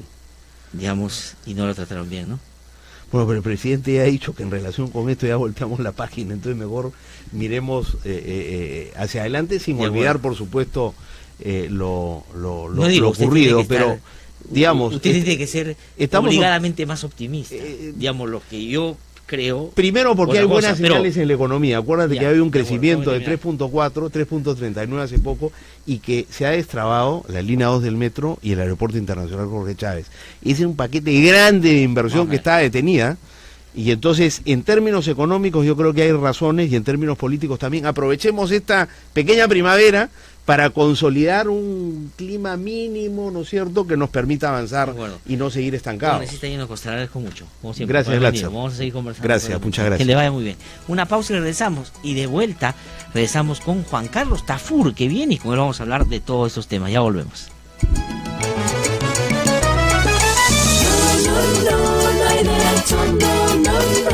Que no te cuenten cuentos, el Diario 1 te cuenta la verdad. Compra el Diario 1. 1, el diario oficial de la realidad peruana. Este programa es presentado por Mediacorp.pe. Continúa con la información, cultura, entretenimiento y música a través de radiosanborja.com. Felices Fiestas Patrias les desea Mediacor.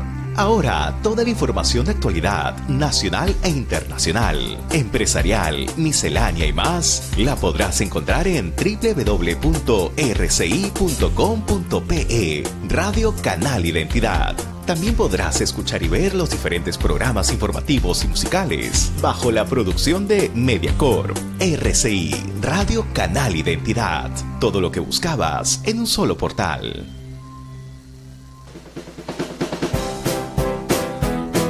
Curiosidades. ¿Sabías que el corazón de una mujer late más rápido que el de un hombre?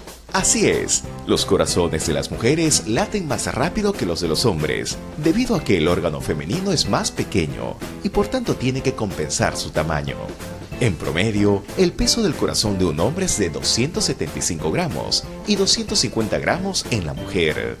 La frecuencia cardíaca promedio de una mujer adulta es de alrededor de 78 latidos por minuto, 8 latidos más rápido que la frecuencia cardíaca promedio de un hombre adulto. Curiosidades.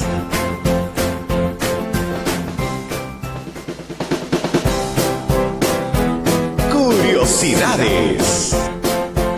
¿Sabías que el café es la segunda bebida más consumida en el mundo? Sí, está solo por debajo del agua. El café es la segunda bebida más ingerida en el mundo. Y la razón también es porque, curiosamente, es la segunda mercancía comercializada en el mundo, después del petróleo. Curiosidades. Curiosidades. ¿Sabías que hay más bacterias en un teclado que en el inodoro? Sí, la cantidad de bacterias y hongos por centímetro cuadrado que se encuentran en un teclado de uso diario puede superar las que aparecen en el asiento de un inodoro. Recientes estudios realizados indican que el teclado de una computadora resultó guardar microorganismos y estar infectado con una cantidad de 33.000 bacterias por centímetro cuadrado. Esa cantidad de bacterias supera en más de 260 veces la de las bacterias encontradas en el asiento de un inodoro de uso normal, ya que esta cifra ni siquiera alcanzó las 130 bacterias por centímetro cuadrado. Curiosidades. Curiosidades. ¿Sabías que las cejas nos protegen del sudor y de la lluvia? Las cejas son una parte muy significativa del rostro. Expresan las emociones con tanta intensidad como los movimientos del cuerpo. Y muchas personas dedican un tiempo considerable en arreglárselas. Sin embargo, el principal objetivo de las cejas es que nos ayudan a la visión.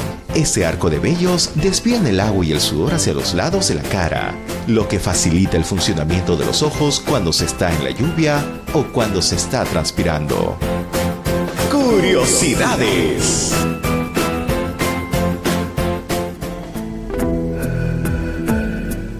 Presentamos Lo Nuestro es Primero. La quena es el instrumento musical peruano por excelencia. Se hace de barro, caña o madera, aunque también se la ha encontrado de plata, oro y hasta de hueso en restos arqueológicos prehispánicos. Tiene un sonido muy sentimental, no excede los 30 centímetros de tamaño y es de carácter mayormente pentafónico como toda la música incaica según los cronistas. La zampoña también es un instrumento de viento. Todo indica que su origen es aymara. Su sonido va del grave al agudo. En su ejecución hay más alegría que en la quena. En la zona del altiplano peruano se toca en grupos numerosos de aproximadamente 40 músicos llamados sicuris, que tocan a contrapunto entre ellos. El cajón es un instrumento de percusión hecho de madera, cuyo sonido evoca el tam-tam o tambor africano. Nace como respuesta a un edicto en el siglo XVII que prohibía el uso del tambor. Fue entonces la necesidad de crear un sonido similar, casi una expresión ancestral, lo que llevó a la invención de esta manifestación cultural llena de ingenio. A Acabamos de escuchar Lo Nuestro es Primero.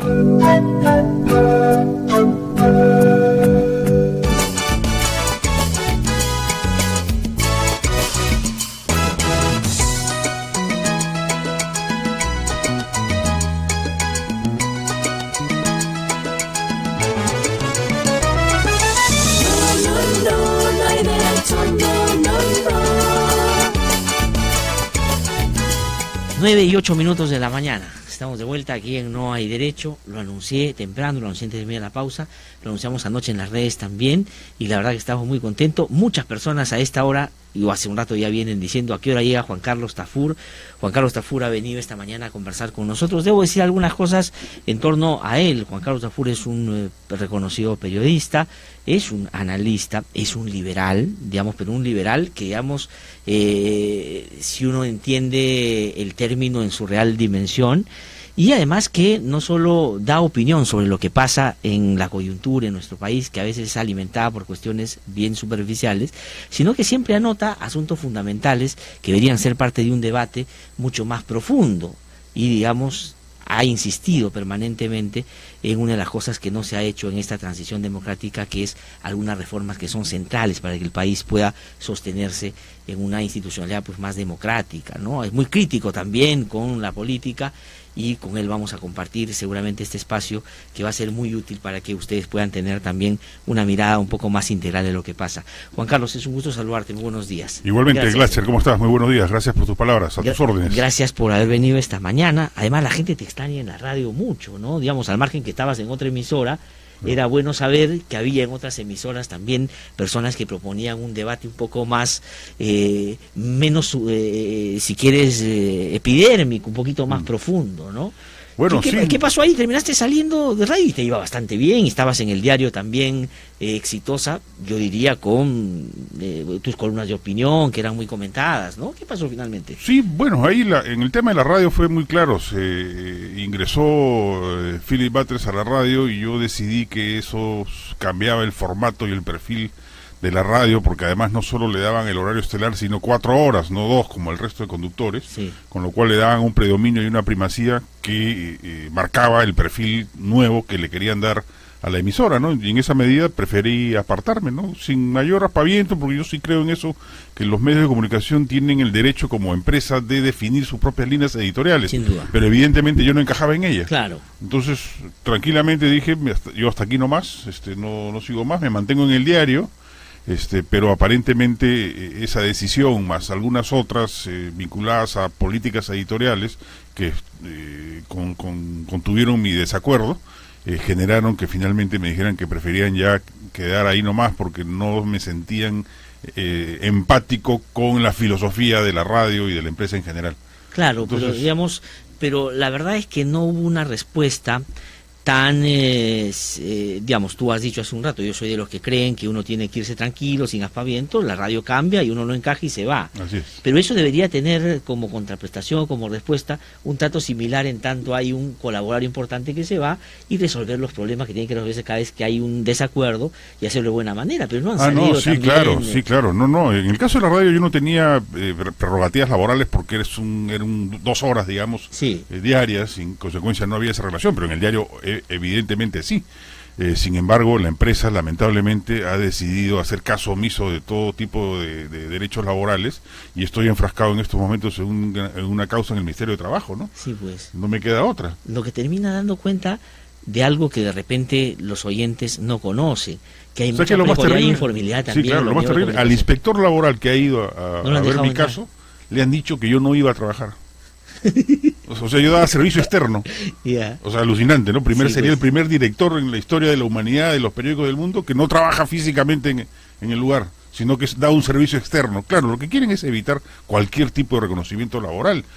Ni modo, pues, Claro, digamos, tiempo trabajando en un lugar, digamos, cantidad de años, así, trabajando determinadas horas, hace de un genera automáticamente un derecho laboral. Pues, eso, digamos, es Pero yo cuando hablé con el gerente de recursos humanos le dije, bueno, o tú eres o te haces, digo, quiero saber exactamente, o no tienes la menor idea del ABC de la legislación laboral que ya me otorga un derecho por esa circunstancia, o si lo sabes y eres un gran avivato, ¿no? Sí, pues. Porque no hay otra opción. Además, el asunto se vuelve más grave aún desde mi punto de vista, porque se trata de un medio que además todo el día anda pontificando en contra, digamos, de los abusos, y lo que promueve es que se defiendan los derechos de la gente, y que dice que lucha contra el poder. Sí, yo no hubiese querido terminar así la relación, no, yo cuando entiendo, a mí claro. me comunicaron que hasta cierta fecha mantenían el horario, que perfecto, no hay ningún problema, es una decisión de la empresa, yo la acato y buscaré otros, le haré mis bártulos, digamos, ¿no? Sí. Pero al día siguiente, cuando me acerco a la oficina de recursos humanos para ver cómo iba a ser el tema de mi liquidación, la respuesta fue que no me correspondía absolutamente nada.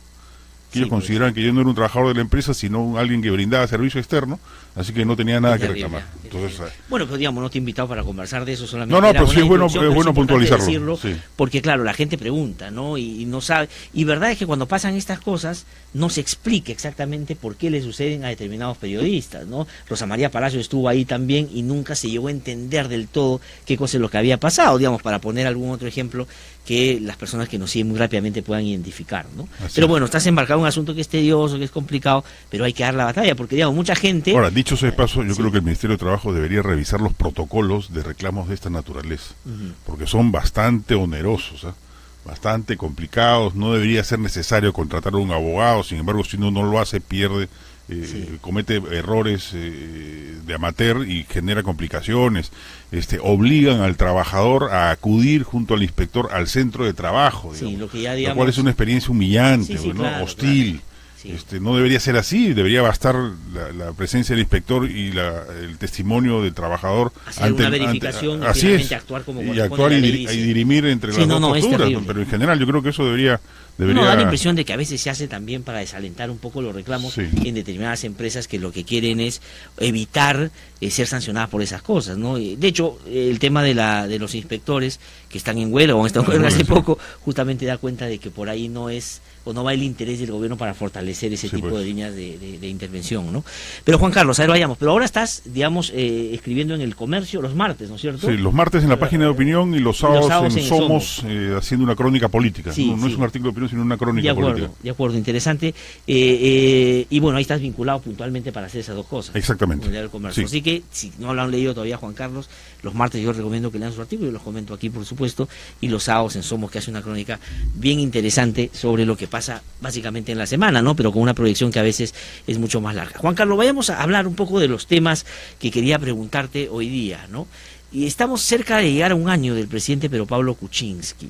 ¿Cómo lo definirías tú? ¿O cómo definirías a su gobierno? Es decir, si te tendría que llevar a decirlo, digamos, de manera corta. ¿Qué es y si ese resultado de lo que es ahora es una cosa, de tu punto de vista, previsible por los antecedentes o te sorprende que haya estado o esté como está ahora?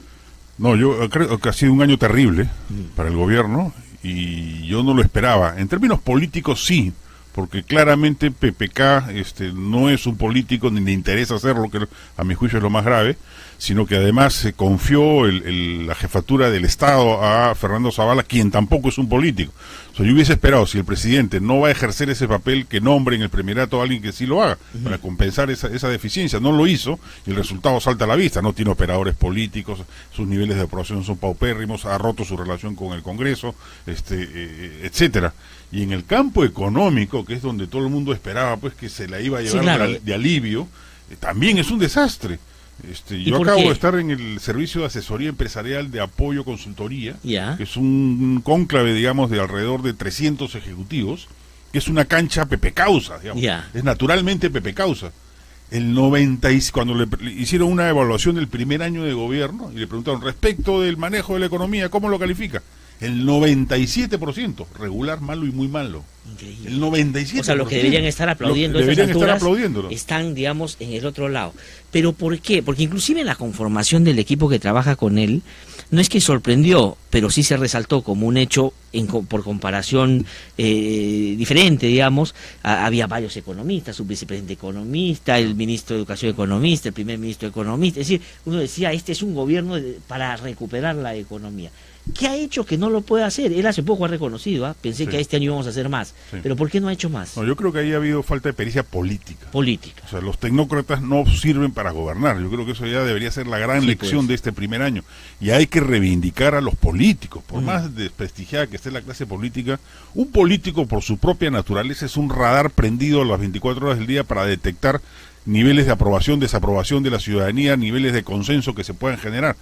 Obviamente busca velar por sus propios intereses, como toda persona. Entonces, él busca promover proyectos que lo beneficien políticamente, o busca reaccionar en términos de gobierno, considerando que eso va a tener o no impacto en la ciudadanía.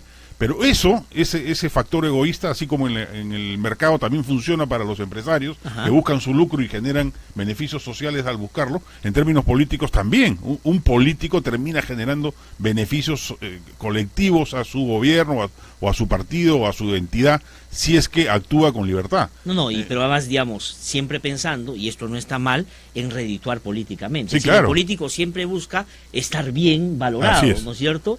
Entonces, tiene un oído distinto al del tecnócrata. Exactamente. El tecnócrata no escucha eso, no le interesa. Ya, pero ¿por qué PPK, digamos, finalmente ha hecho un gobierno así, donde hace rato se le viene diciendo que la política escasea? Porque busca en su sector y no encuentra, es decir, porque él es uno de ellos y no podría encontrar otra cosa. Es como que tú en una farmacia busques, pues, no se elija, ¿no es cierto? No la vas a encontrar. Pero es por eso, es porque no le da importancia a la política y él se sigue moviendo como CEO diciendo en las empresas se maneja así las cosas y aquí funciona igual. Yo creo que él recoge la visión típica de los empresarios y tecnócratas, que ellos están convencidos que el gobierno, el presidente de la República es el equivalente al presidente del directorio, que el Consejo de Ministros es el directorio y el Congreso es la Asamblea de Socios. Y creen que así funciona el país. Entonces están acostumbrados a manejarse así y no se dan cuenta que en términos políticos las complejidades y sutilezas son infinitamente mayores. Entonces, y lo peor es que no le interesa. O sea, yo conversaba con uno de sus consejeros más directos hace poco, y él me decía que estaba muy preocupado. Le digo, ¿por qué? Porque he conversado con el presidente y no le preocupa nada. O sea, no está preocupado, no se da cuenta de la gravedad de la crisis. Increíble. Increíble. Bueno, pero es más o menos lo mismo que le pasó en la campaña, que digamos, dudaba a jugar al candidato, y en segunda vuelta, porque uno podría dudar en primera, ¿no es cierto? Porque no sabes si vas a pasar a segunda, y en fin, podrías después sacar un argumento de que las circunstancias impidieron que pasaras, pero estando en la segunda vuelta él no sentía que era candidato. Es verdad, inclusive hasta el primer debate. Sí. O sea, el PPK que ha gobernado es el PPK del primer debate. Sí. No es el PPK del segundo debate. Sí, pues. Yo creo que es lo que está generando. Ojalá en el segundo año de gobierno se espabile, ¿no? Sí. Ahora, el otro componente que es centralmente político es su relación con el fujimorismo y el Congreso. ¿Qué cosa pesó más en, digamos, la caracterización que hizo PPK de lo que iba a ser su relación con este poder del Estado? Pensó que, siendo muy afín con el fujimorismo, iba a ser menos hostil, porque la relación ha sido más bien totalmente contraria, ¿no es cierto? Esa diferencia que se tuvo un poco que inventar en segunda vuelta, para el fujimorismo fue central. Es decir, Keiko hasta ahora no ha terminado de reconocer al presidente. Esa carta cuando le pide la reunión, donde dice, yo prefiero que no nos reunamos entre poderes del Estado, sino entre políticos, diciendo, o sea, yo soy un poder del Estado, ¿no? Pero, ¿por qué? Calculó mal PPK, dijo, mira, ya le gané, le va a pasar rápido y se va a dar cuenta que somos muy parecidos y no va a fastidiar. ¿Eso pesó en él o qué crees? Yo creo que no solo él, sino muchos estimaban que en el Perú era factible un gran pacto de derechas, digamos, que la bancada de los 100, entre la bancada Pepe Causa y la bancada fujimorista, que todo apuntaba a eso, pero olvidaron que en verdad el fujimorismo de Keiko tiene grandes diferencias con la propuesta de PPK. PPK es un centro liberal y Keiko Fujimori ha derechizado y conservadurizado tanto al fujimorismo que lo ha alejado del centro. Entonces hay demasiadas diferencias, son dos grupos políticos que piensan cosas absolutamente distintas.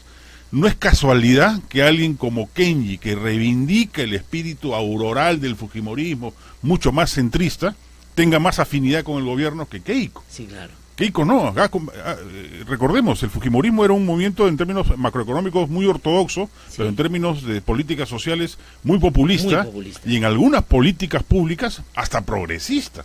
Las políticas de planificación familiar que se emprendieron en los 90, hoy ningún otro gobierno se ha atrevido a hacerlas, ni Toledo, ni Ollantumala, pero ni Alan no García. la haría Keiko tampoco con todos los evangélicos y toda la secta que tiene dentro de su bancada. Si hoy día PPK propusiese una política de planificación familiar como la de los 90, Fuerza Popular interpelaría al ministro o a la ministra de Salud considerando que es un caviar liberal, radical, extremista. Ya, pero digamos, caracterizar hacia el fujimorismo, Juan Carlos, daría la impresión de que son un movimiento que tiene una ideología, o es que a punta de perder las elecciones y tratar de ubicarse más coyunturalmente y ser favorecidos, es que han ido, digamos, un poco encaminados o llevados a ese conservadurismo que tú mencionas. Sí, yo creo que hay de las dos cosas, ¿no? Si se han vuelto populistas en términos económicos, basta ver las iniciativas del fujimorismo en el Congreso, y se ha vuelto ultraconservadores en materia de políticas sociales. Entonces, no es el fujimorismo de derecha afín, liberal afín a PPK. Entonces, las diferencias van a saltar a la vista. Yo, en ese sentido, no le doy buen pronóstico a las relaciones del Congreso con el Ejecutivo, y aprovecho de soltarte una primicia. Me confirman ya del entorno cercano de Fuerza Popular que ya decidieron que el candidato al Congreso, a la presidencia del Congreso, va a ser Luis Galarreta. ¿Galarreta? Ya no va a ser Cecilia Chacón. No. O sea, Cecilia Chacón era muy moderada para el nuevo periodo. Curiosamente, cuando uno hablaba con varios ministros de este gobierno, ellos decían que ellos se entendían muy bien con congresistas como Luz Salgado, Cecilia Chacón, el propio Becerril. Con ellos podían conversar, no con la nueva hornada de fujimoristas. O sea, los conversos, digamos, para decirlo de alguna manera. Entre ellos Galarreta. Sí. Claro, que él ha decidido encabezar justamente ese sector. Entonces yo creo que la designación de Galarreta es una declaratoria de guerra anticipada. Ahora, pero ¿no se habían reunido hace poco Keiko con PPK para no pelearse ya un buen tiempo? No, yo creo que eso lo que va a propender es a que se generen algunos proyectos de ley puntuales como los que se definieron en esa reunión, digamos. Pero yo creo que el fujimorismo juega la escopeta de dos cañones y va a tener en Galarreta un puntal que va a estar perturbando permanentemente a PPK. Ahora, también es verdad que no se le puede atribuir al obstruccionismo o a la agresividad del fujimorismo en el Congreso la explicación de la crisis política del gobierno, ¿no? Más responsabilidad tiene el propio PPK. Mira, hoy día hay un artículo interesante que escribió Julio Guzmán que le dice eso. Por más beligerante que haya sido, usted no ha mejorado la economía, no porque el fujimorismo lo obstruyó, sino porque usted no tiene ideas o lo que está haciendo no es lo correcto. Pero, digamos, sin duda, sí le ha tomado... El caso Chinchero, que ha sido el... Claro. O sea, mira, inclusive este gobierno ha gozado de paz social durante su primer año. No ha tenido un baguazo, no ha tenido un arequipazo, no ha tenido un congazo como tuvieron Toledo, Alan García, Ollantumala. No ha tenido nada de eso. Ha habido paz social. ¿Qué se lo ha tumbado? Chinchero. Que no es un caso de conflicto social, a lo sumo será un caso de conflicto de interés. Claramente, ¿no? Pero social no ha sido, y sin embargo se ha tumbado a 3 ministros, a un contralor, y ha tirado la aprobación popular del presidente por los suelos. Y ahí no tiene ninguna responsabilidad el fujimorismo, ahí no tiene nada que hacer. ¿Y por qué ha pasado lo de Chincheros, Juan Carlos, desde tu punto de vista? ¿Por qué? Es lo que le decía Gino Costa en el balance que él hacía, ¿no? Él dice, lo que pasa es que vino Lavallato, vino el fenómeno del Niño, vinieron todas estas cosas y cambiaron el escenario, entonces ahí es donde se ha perdido tiempo, recursos y no se ha podido retener la economía como quisiéramos. Pero, digamos, en el caso de Chincheros, era la oportunidad para decir, nosotros no somos Lavallato, hacemos las cosas distintas, van a ver que no hay ninguna sospecha. Pero al final, al margen de las diferencias que hay en torno a lo que fue Lavallato en términos de mega corrupción y la sensación de la gente es que se siguen usando las mismas fórmulas, los amigos, por lo bajo. Yo creo que PPK es alguien que propiamente no es un liberal ortodoxo, es alguien más pro empresa que pro mercado. Alguna vez yo conversaba con él antes de que sea presidente y él me contaba, por ejemplo, con gran orgullo que cuando había sido ministro de Energía y Minas en el gobierno de Belaúnde, por ejemplo, hubo una crisis en el sector que afectó a un montón de empresas mineras y él me dijo, estaban todos quebrados y yo los ayudé. Yo instruí al Banco Minero, en esa época había Banco de Fomento, a que les dé crédito fácil y lo saqué de la crisis y me lo contaba con gran orgullo. Y yo le decía, oye, pero Pablo, lo que tú estás haciendo ahí no es correcto. Es verdad. Tú no puedes usar dinero de un banco público, o sea, dinero de todos los peruanos para ayudar a tus amigos. Pero él estaba orgulloso, o sea, él es en ese sentido un republicano, sí, en el sentido norteamericano del término, ¿no? Ahora, él cree que se apoya a las empresas, y Chinchero era claramente un proyecto que favorecía a un grupo empresarial a contrapelo de lo que indicaba el mercado. Él le genera un bien a la sociedad. Ya, de acuerdo, pero ahí, digamos, en la percepción que él pueda tener de cómo se ejerce el poder para favorecer estos intereses, deja de lado algunos otros temas que son parte de la reclamación que finalmente lo llevó a él a ser presidente. Es decir, él con Keiko eran muy parecidos y él tuvo que apuntalar algunas diferencias. No narcoestado, democracia, dictadura, autoritarismo, el sur disconforme. No es que iba a convertirse él en Verónica Mendoza, pero que iba a mirar el sur de una manera distinta. Hoy se le ha volteado el sur, dicho se pasa. Exactamente, ¿no? Por eso entonces lo que pasa es que él, como da la impresión, y te pregunto, es como el gran empresario que dice, lo fundamental para mí es la economía, y la comunidad pensaba en que a sus amigos les vaya bien en la economía porque eso sostiene el país. Y las otras cosas son como esas que se pueden tercerizar, ¿no? Yo tengo la imagen esa, por ejemplo, lucha anticorrupción, tu comisión de integridad que te diga qué hay que hacer, y cuando te diga, ya pues verás qué puedes hacer. Y van saliendo como cosas a los costados que él cree que no son la central. Y el gobierno justamente tiene que ver con resolver eso que él ve como anexo. Ahora, ¿va a cambiar PPK el segundo año? Es decir, ¿qué tendría que hacer? Si a Zavala lo tiene como de economía y de presidente del Consejo de Ministros. Va a cambiar poco. Yo creo que el segundo año va a ser mejor que el primero. O sea, yo creo que políticamente esta reunión cumbre con Keiko, si bien no garantiza paz política entre ambos poderes, por lo menos va a ser una relación menos conflictiva que la que ha habido el primer año. Y en términos económicos ya algunos indicadores empiezan a mostrar un cambio positivo, digamos, los precios de las materias primas, el gasto público por el proceso de reconstrucción con cambios y por los panamericanos, le va a meter plata a la economía, digamos. Claro, va a haber un movimiento. Entonces las cifras, yo creo que la inversión privada se empieza a recuperar. O sea, los indicadores económicos yo creo que en el segundo año van a ser mejores que en el primero. Y en términos políticos también algo mejores. Pero yo creo que la gran tarea reformista republicana que él encarnó en la segunda vuelta no la va a poder cumplir. Y que debería, desde tu punto de vista, materializarse en qué concretamente. Reformas en salud, educación, reforma judicial, reforma laboral. Son estas reformas institucionales. Claro, muy tempranamente se ha rehusado a impulsarlas, ¿no? Porque el él ha creído que el destrave era suficiente. Sí, pues, sí, ese es el gran problema. No lo conozco mucho a PPK, digamos, pero conociendo su perfil, es gente que cree que si la economía fluye, todo fluye. Sí. Por añadidura. No, pero tiene que ver, Juan Carlos, también tengo que ir a una pausa y vamos a ir conversando, pero quiero decirte esto, ¿no?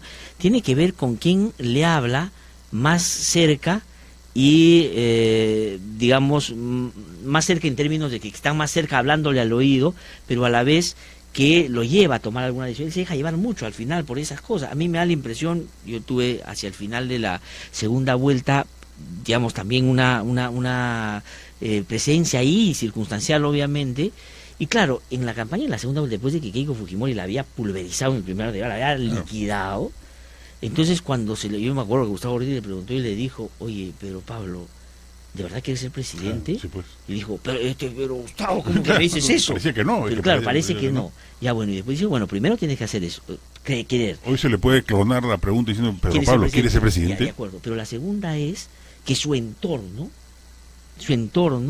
estuvo en un primer momento, ya en esa última etapa, antes del segundo debate, en contra de que se planteara el dilema autoritarismo-democracia. Claro. Le dijeron, no, a ver qué dicen los focus group, la democracia no la valora la gente, no tiene que decir eso PPK. Entonces, claro, tú veías que él estaba siguiendo una estrategia que le iba a llevar a que el fujimorismo ganara, y probablemente porque su entorno era muy fujimorista también. Sí, también, digo, claro. no un fujimorismo militante. No, de hecho, pero de hecho su gabinete el 80% debe haber votado por Keiko. Sí. O sea, no me cabe ninguna duda. Sí, ninguna duda. Y ya que menciona los focus group, en eso tiene mucha razón Alberto Vergara cuando dice el largo plazo de PPK es el focus group de ayer, ¿no? Sí, pues. Sí. Así funciona. Es verdad. Y se ve ahora con el caso del indulto, por ejemplo, lo testean todos los días, el tema del indulto, y no toma una decisión. Sí. Entiendo que ya ha optado por un camino claro, se ha zurrado en la advertencia de Vargas Llosa, y ha decidido ir hacia adelante con el tema del indulto humanitario, digamos. Sí. Eso ya parece que está definido. Basta que un médico de los 3 que va a convocar le indique que hay un riesgo vital y procede al indulto. Sí, él se ha puesto como plazo hacia final de año. Sí, ¿no? hacia final de Ahora, ahí tengo que ir a una pausa y sobre eso regresamos para preguntarte, ¿el indulto lo ayuda o no lo ayuda? Porque claro, lo que algunos dicen, él está buscando congraciarse con un sector del fujimorismo para buscar, entre comillas, la gobernabilidad, pero desatiende a otro sector que también sabe movilizarse y que puede salir en contra de esa decisión. ¿Qué cosa es lo que pesa más? Y después también, si es que esas mejorías que va a haber, o esas mejoras que va a haber, tú dices en la economía, de repente en lo político, te han hecho pensar distinto del momento en que tú planteas de que la única manera de sincerar la relación con el fujimorismo era la confrontación, inclusive tú has planteado el cierre del Congreso, ¿no es cierto?, como una alternativa. Una pausa, regresamos, estamos con Carlos Tafur, que sí que no se mueva.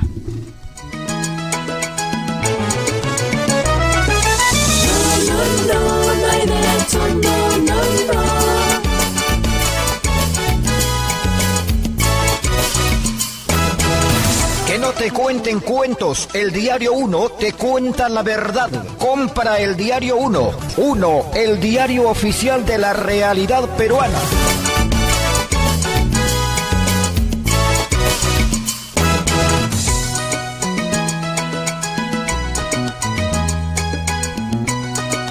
Y 32 minutos de la mañana, estamos de vuelta aquí en No Hay Derecho, estamos conversando con Juan Carlos Tafur, hay muchos comentarios, todos Juan Carlos apuntan a, Juan Carlos, te extrañamos en la radio, también te leíamos, bueno, ahora te van a leer en El Comercio, ese son los tipos de voces que hay que escuchar para profundizar en los debates, ojalá te escuche el gobierno, bueno, en fin, todos son mensajes muy de satisfacción por escucharte esta mañana. Juan Carlos, entonces, ¿el fujimorismo se va a partir o no se va a partir? Y de eso va a depender un poco la gobernabilidad y la mejoría de este gobierno en términos políticos, porque el PPK, entre otras cosas, debe estar pensando, digo, ¿me pego más a Keiko o me pego más a Kenji? Claro. ¿Qué me ofrece Keiko ahora? ¿Me ofrece los 72 votos en el Congreso o Kenji me ofrece un poco partirlos y en eso yo puedo de alguna manera pasar un poco entre los palos? ¿Cómo lo ves? Mira, si es verdad que Kenji tiene 23 congresistas, con los que tiene Peruanos por el Cambio, que pararía la bancada de Fuerza Popular, yo sí creo que hay yo creo que lo van a expulsar, lo van a terminar expulsando a Kenji de Fuerza Popular. Sí, yo creo que las diferencias ahora, son... ¿y quiere que lo expulsen, no? O sea, digamos, es como que... No le hace ascos, no le molesta. O sea, es como el Chavo, sin querer queriendo, o sea, digamos, haces como que te interesaría quedarte, pero políticamente sería mejor que te salgas. Sí, yo creo que va a ser candidato a la presidencia, sin duda. Ya. Sin duda, no me cabe ninguna duda. Yo lo que he podido averiguar del entorno, la interna, del fujimorismo, es que él planifica una candidatura presidencial, diseña un plan de gobierno, se ha rodeado de un equipo de economistas o de gente como Jorge Vaca Campodónico, Ismael Benavides, Jorge Treyes, Jorge Morelli, Alexei Toledo, etcétera, que lo preparan y diseñan una estrategia para que sea candidato a la presidencia. Ellos acusan a Keiko Fujimori de la gran responsable de la crisis del fujimorismo, de la derrota del fujimorismo, y sobre todo esta conservadurización y derechización del movimiento. Claro. O sea, la acusan de haber apartado al fujimorismo de su espíritu auroral. Claramente ese es el discurso. Ya, entonces, de acuerdo, pero con ese telón de fondo, yo creo que el gobierno obviamente debería actuar con inteligencia política. ¿Y ahí qué significa eso concretamente? Yo no sé si, por ejemplo, si va a proceder al indulto, que le saque filo político. Claro. O sea, si ya va a proceder a él, que aproveche y lo capitalice políticamente, lo cual no es inhumano, ni mezquino, ni revela una personalidad torcida, sino es la personalidad propia de un político que no puede dejar de hacer política ante ningún hecho. Sí. Y aquí claramente un indulto, así sea humanitario, tiene un componente político Sin que duda. el gobierno debería poder administrar, Sin duda. porque se le presenta una situación ante el fujimorismo por un lado, y se le presenta una situación también respecto de este entorno centroliberal de izquierda, por decirlo de alguna manera, esta coalición paniagüista, como la llama Steven Levitsky, que le permitió el triunfo en la segunda vuelta a Pedro Pablo Kuczynski, que es un sector que lo ha apoyado y que sin duda, si este indulto procediese, aun si fuese humanitario, se apartaría de él. Ya. Entonces, ¿y eso políticamente ahorita a ti te parece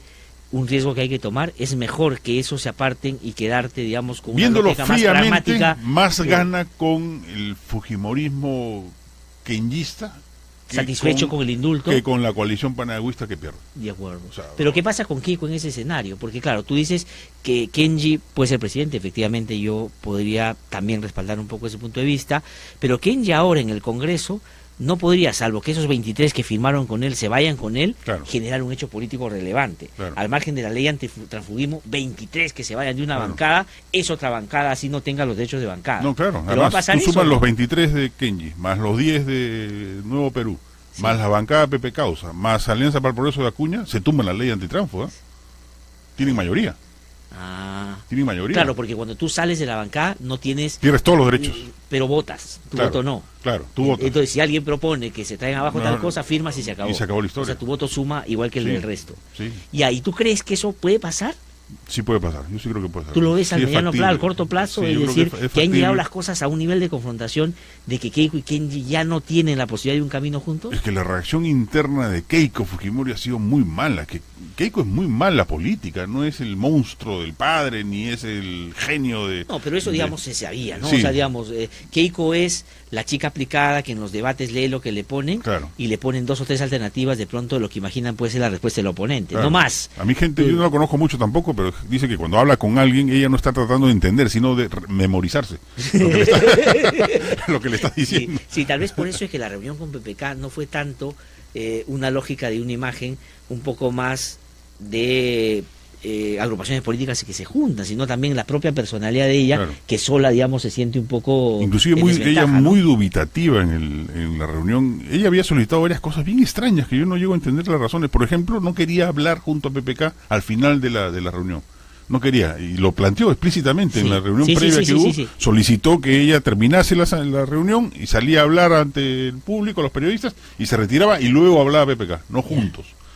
Entonces yo me imagino que bajo su cálculo a mí no me conviene en términos generales apoyar, pero no me conviene que la opinión pública me vea como socia del gobierno. Claro. O sea, ese es su nivel de raciocinio político. Ya. O sea, digamos, si es Fuerza muy Popular pobre. tuviera un poco más de materia gris política, podría haber hecho de este gobierno un gobierno todavía más débil. Es decir, digamos, no ha ido más allá, no porque no quiera, sino porque no ha podido. Sí, exactamente, O porque sea, no digamos, sabe cómo. Figari y Ana Vega no son de lejos todos estos que tú dices están Así acompañando a es. Kenji No, ahora. claro, no son. ¿No? O sea, son no ni de lejos. digamos, al margen de las discrepancias clarísimas que yo tengo con ellos, obviamente. Sí, claro. Pero digo, en términos de gente que le puede hacer la política, O sea, hay más de este lado que del otro. Acá ¿no? siempre, mire, lo curioso es cómo Keiko ha montado su estrategia personal tratando de distanciarse del padre, creyendo que con ello su imagen democrática y liberal aumenta. Ajá. En un par de semanas, Kenji Fujimori ha logrado que el albertismo sea entendido como esa opción liberal, tolerante y democrática frente a esta dureza y rigidez de Keiko Fujimori. Ahora, pero es una cosa medio... O sea, Keiko ni siquiera se está dando cuenta de lo que está pasando a nivel de la geología electoral, por decirlo de alguna manera. Ahora, y ha tenido la habilidad que Kenji de que la gente lo empiece a ver por ese lado, el liberal. Pero cuando él reivindica la agenda más dura del fujimorismo también, porque pedir que saquen a tu padre, además él no quiere que lo saquen a su padre porque ya estuvo tantos años y es culpable de lo que hizo, sino porque es injusto, porque lo que Cantuta no pasó, que eso tuvo que... O sea, digamos, ese es el razonamiento. Pero él ha tenido la habilidad de que la gente se entusiasme con lo que hace ahora y se olvide que él reivindica también las cosas malas del fujimorismo. O sea, hoy, gracias a Kenji, Alberto Fujimori es el bueno de la película. Exactamente. Y Keiko es la mala. Exactamente, porque Increíble. esta imagen, digamos, además está llevando a entusiasmar a mucha gente con un simplismo que es muy perverso, de que un pan con queso te puede llevar a la reconciliación. Así es. Decir, llévale tú al otro presidente y se acabó el que me persiguió, yo que estoy preso acá, y creo que ya hay que empezar a vernos como un país unido. Esa es un poco la manera como que lo está planteando. Sí, no, yo creo que hay que verlo, porque mucha gente creía al comienzo que era una bronca ficticia, ¿no? Es una estrategia, se van a figurar que son dos alas del fujimorismo para luego reconciliarse y fortalecer aún más a Fuerza Popular. No, la bronca es cierta. Sí, ayer Rosa María en un artículo escribe sobre eso también, ¿no? Y dice inclusive eso. El entorno keikista lo ha bautizado a Kenji como felonio. Se refieren a él como felonio, aludiendo a su carácter de felón, de traidor, digamos. ¿no? Y hablan así. Y Felonio dijo, ¿ha visto a Felonio? Dijo, así hablan entre ellos, refiriéndose a Kenji Fujimori. No, pero algunos no deben saber ni siquiera qué es Felonio. No, eso es ahí. Primero que alguien lo dice, van al Wikipedia a buscar qué significa. Es un tipo de felino. Ahora, sí, ha tenido esa habilidad. Ahora, no tengo mucho tiempo, pero quiero preguntar por otros sectores también. La izquierda, ¿cómo la ves? No, yo creo que, igual a la izquierda no hay que subestimarla. Recordemos que a estas mismas alturas del partido, lo que entonces representaba la izquierda, que era Ollantumala, tenía niveles de aprobación aún menores de los que hoy tiene la izquierda, y al final logró recoger un espíritu contestatario en la elección que lo llevó finalmente al triunfo. Yo creo que la izquierda no está actuando a la altura de las circunstancias sociales que hoy en día abonan en favor de una propuesta de izquierda. Claramente. Yo creo que esta insatisfacción gigantesca de la población en términos económicos, en términos institucionales, salud, educación, salud es una herida abierta en la población. No la están encarnando ellos. No la están encarnando. No están peleando. Pero sí se ve en el sur, en las elecciones municipales y regionales, en las elecciones de juntas de usuarios que están habiendo en estos días. Son 2 millones de peruanos que están votando.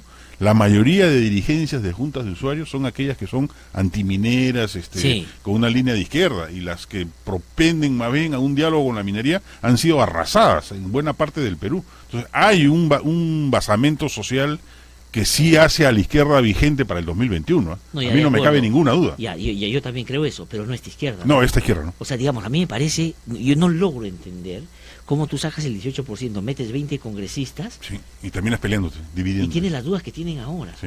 No, o sea, digamos, eso me parece a mí, digamos, ya hay una tradición de la izquierda de, digamos, claro, está en su ADN, no convivir con lo bueno, lo bien que les puede haber ido, pero a ese nivel de perder absolutamente todo, inclusive ya en el Congreso, de acercarse más al fujimorismo, que en términos políticos es su principal enemigo, para que diriman las situaciones que ellos no han podido resolver entre ellos. Es una vergüenza. Sí, porque ahí claramente el liderazgo que corresponde en términos de la izquierda es el de Verónica Mendoza, ¿no? O sea, Marco Arana no es un buen candidato, pues, y no lo va a hacer jamás. O sea, claro, él está generando, hacer sentar la primacía de la inscripción, digamos. Pero la inscripción la va a poder conseguir Verónica Mendoza por otras vías, digamos. Entonces, pero ¿no sientes que Verónica, que creció mucho? Yo coincido en eso. Yo creo que Verónica es lo mejor que tiene la izquierda ahora. No puede surgir alguien, pero no ella.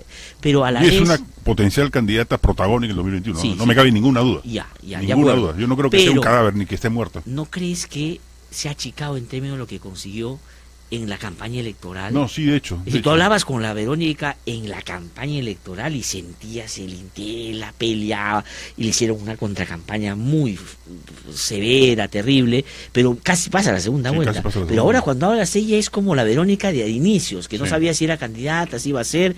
Además ahí, como dice, creo que Vergara también, este mito de las bases de la izquierda, ¿no? Entonces las bases tienen que decidir, ¿cuál bases? ¿No? Entonces hay un mito. Yo creo que ahí tiene mucho que ver con la manera en que se autobautiza a la izquierda, ¿no? Frente Obrero, Campesino, Estudiantil. Y yo creo que llegan a convencerse de que hay efectivamente una base obrera, una base campesina, una base estudiantil que lo respalda. Y no hay nadie. Pues, son 3, o son 4, o 5. Bueno, es lo que le pasó a Susana Villarán cuando ganó la Municipalidad de Lima. Yo una vez conversé, inmediatamente ella ganó y le dije, mira, tú tienes solo 2 cosas que creo que pueden ser tu legado. Una, o sea, tienes que entender una. La primera, que no es que se volvieron todos locos en Lima y se volvieron izquierdistas. O sea, esto fue producto de las circunstancias. Y la segunda, tú te encargas de abrirle o cerrarle la puerta a la izquierda. En términos de eficiencia hay una gestión también.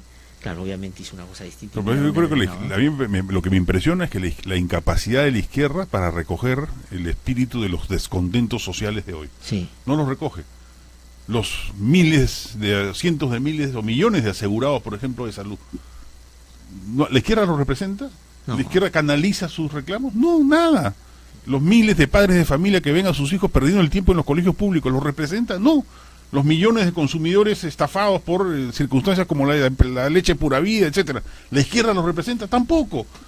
O sea, si no representan los descontentos sociales, ¿a quién representa la izquierda? Pues, No, eso a mí me parece una... Es increíble, no la ven. Y ellos siguen creyendo que hay un sector sindical, una clase en el sentido antiguo del término marxista, clásico del término, que es la que ellos deben recoger y acercar. Ahora, Juan Carlos, ya no funciona así. Tengo que ir lamentablemente terminando, pero quiero preguntarte por el sector opuesto a ese, digamos, la derecha, pero pensada no en la derecha, ojalá un poco más ilustrada o más liberal, como tú siempre reclamas, ¿no? Porque tú siempre anotas que lo que hay no es lo que, digamos, lo que se pontifican liberalismo ahora, la verdad a veces son... Sí, no son liberales, son conservadores. Lo que tú llamaste y quedó en el debate esto la DBA, la derecha bruta y achorada. Yo creo que pero está ganando terreno, ¿no? Sí, está ganando mucho terreno. Mucho terreno. Y no solamente en términos formales, sino inclusive a nivel popular. Yo creo claramente hay una conservadurización del pueblo peruano, claramente, que se puede explicar por 1000 razones, digamos, desde la migración masiva hasta las huellas de Sendero Luminoso, el predominio de la iglesia evangélica, en fin,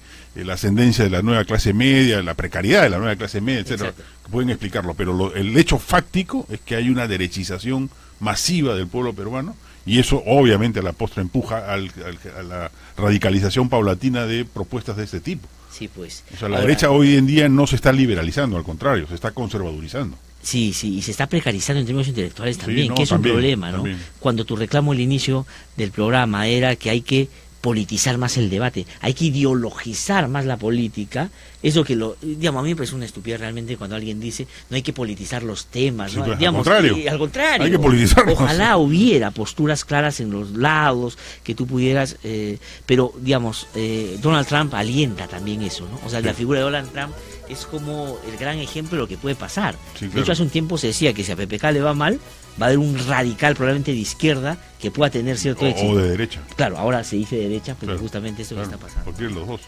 Juan Carlos, te agradezco muchísimo. No, al contrario, por gracias. haber Un venido. placer haber conversado Te contigo. voy a invitar un poco más seguido Genial, para poder a seguir tus conversando órdenes. sobre estos temas. Genial.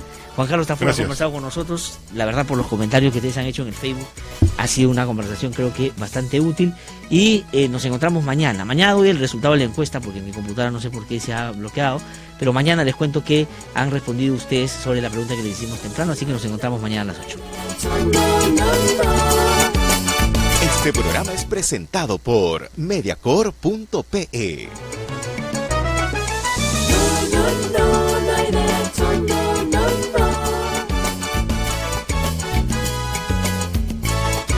El Instituto de Defensa Legal presentó No hay derecho, un espacio de noticias, diálogo, debate y participación.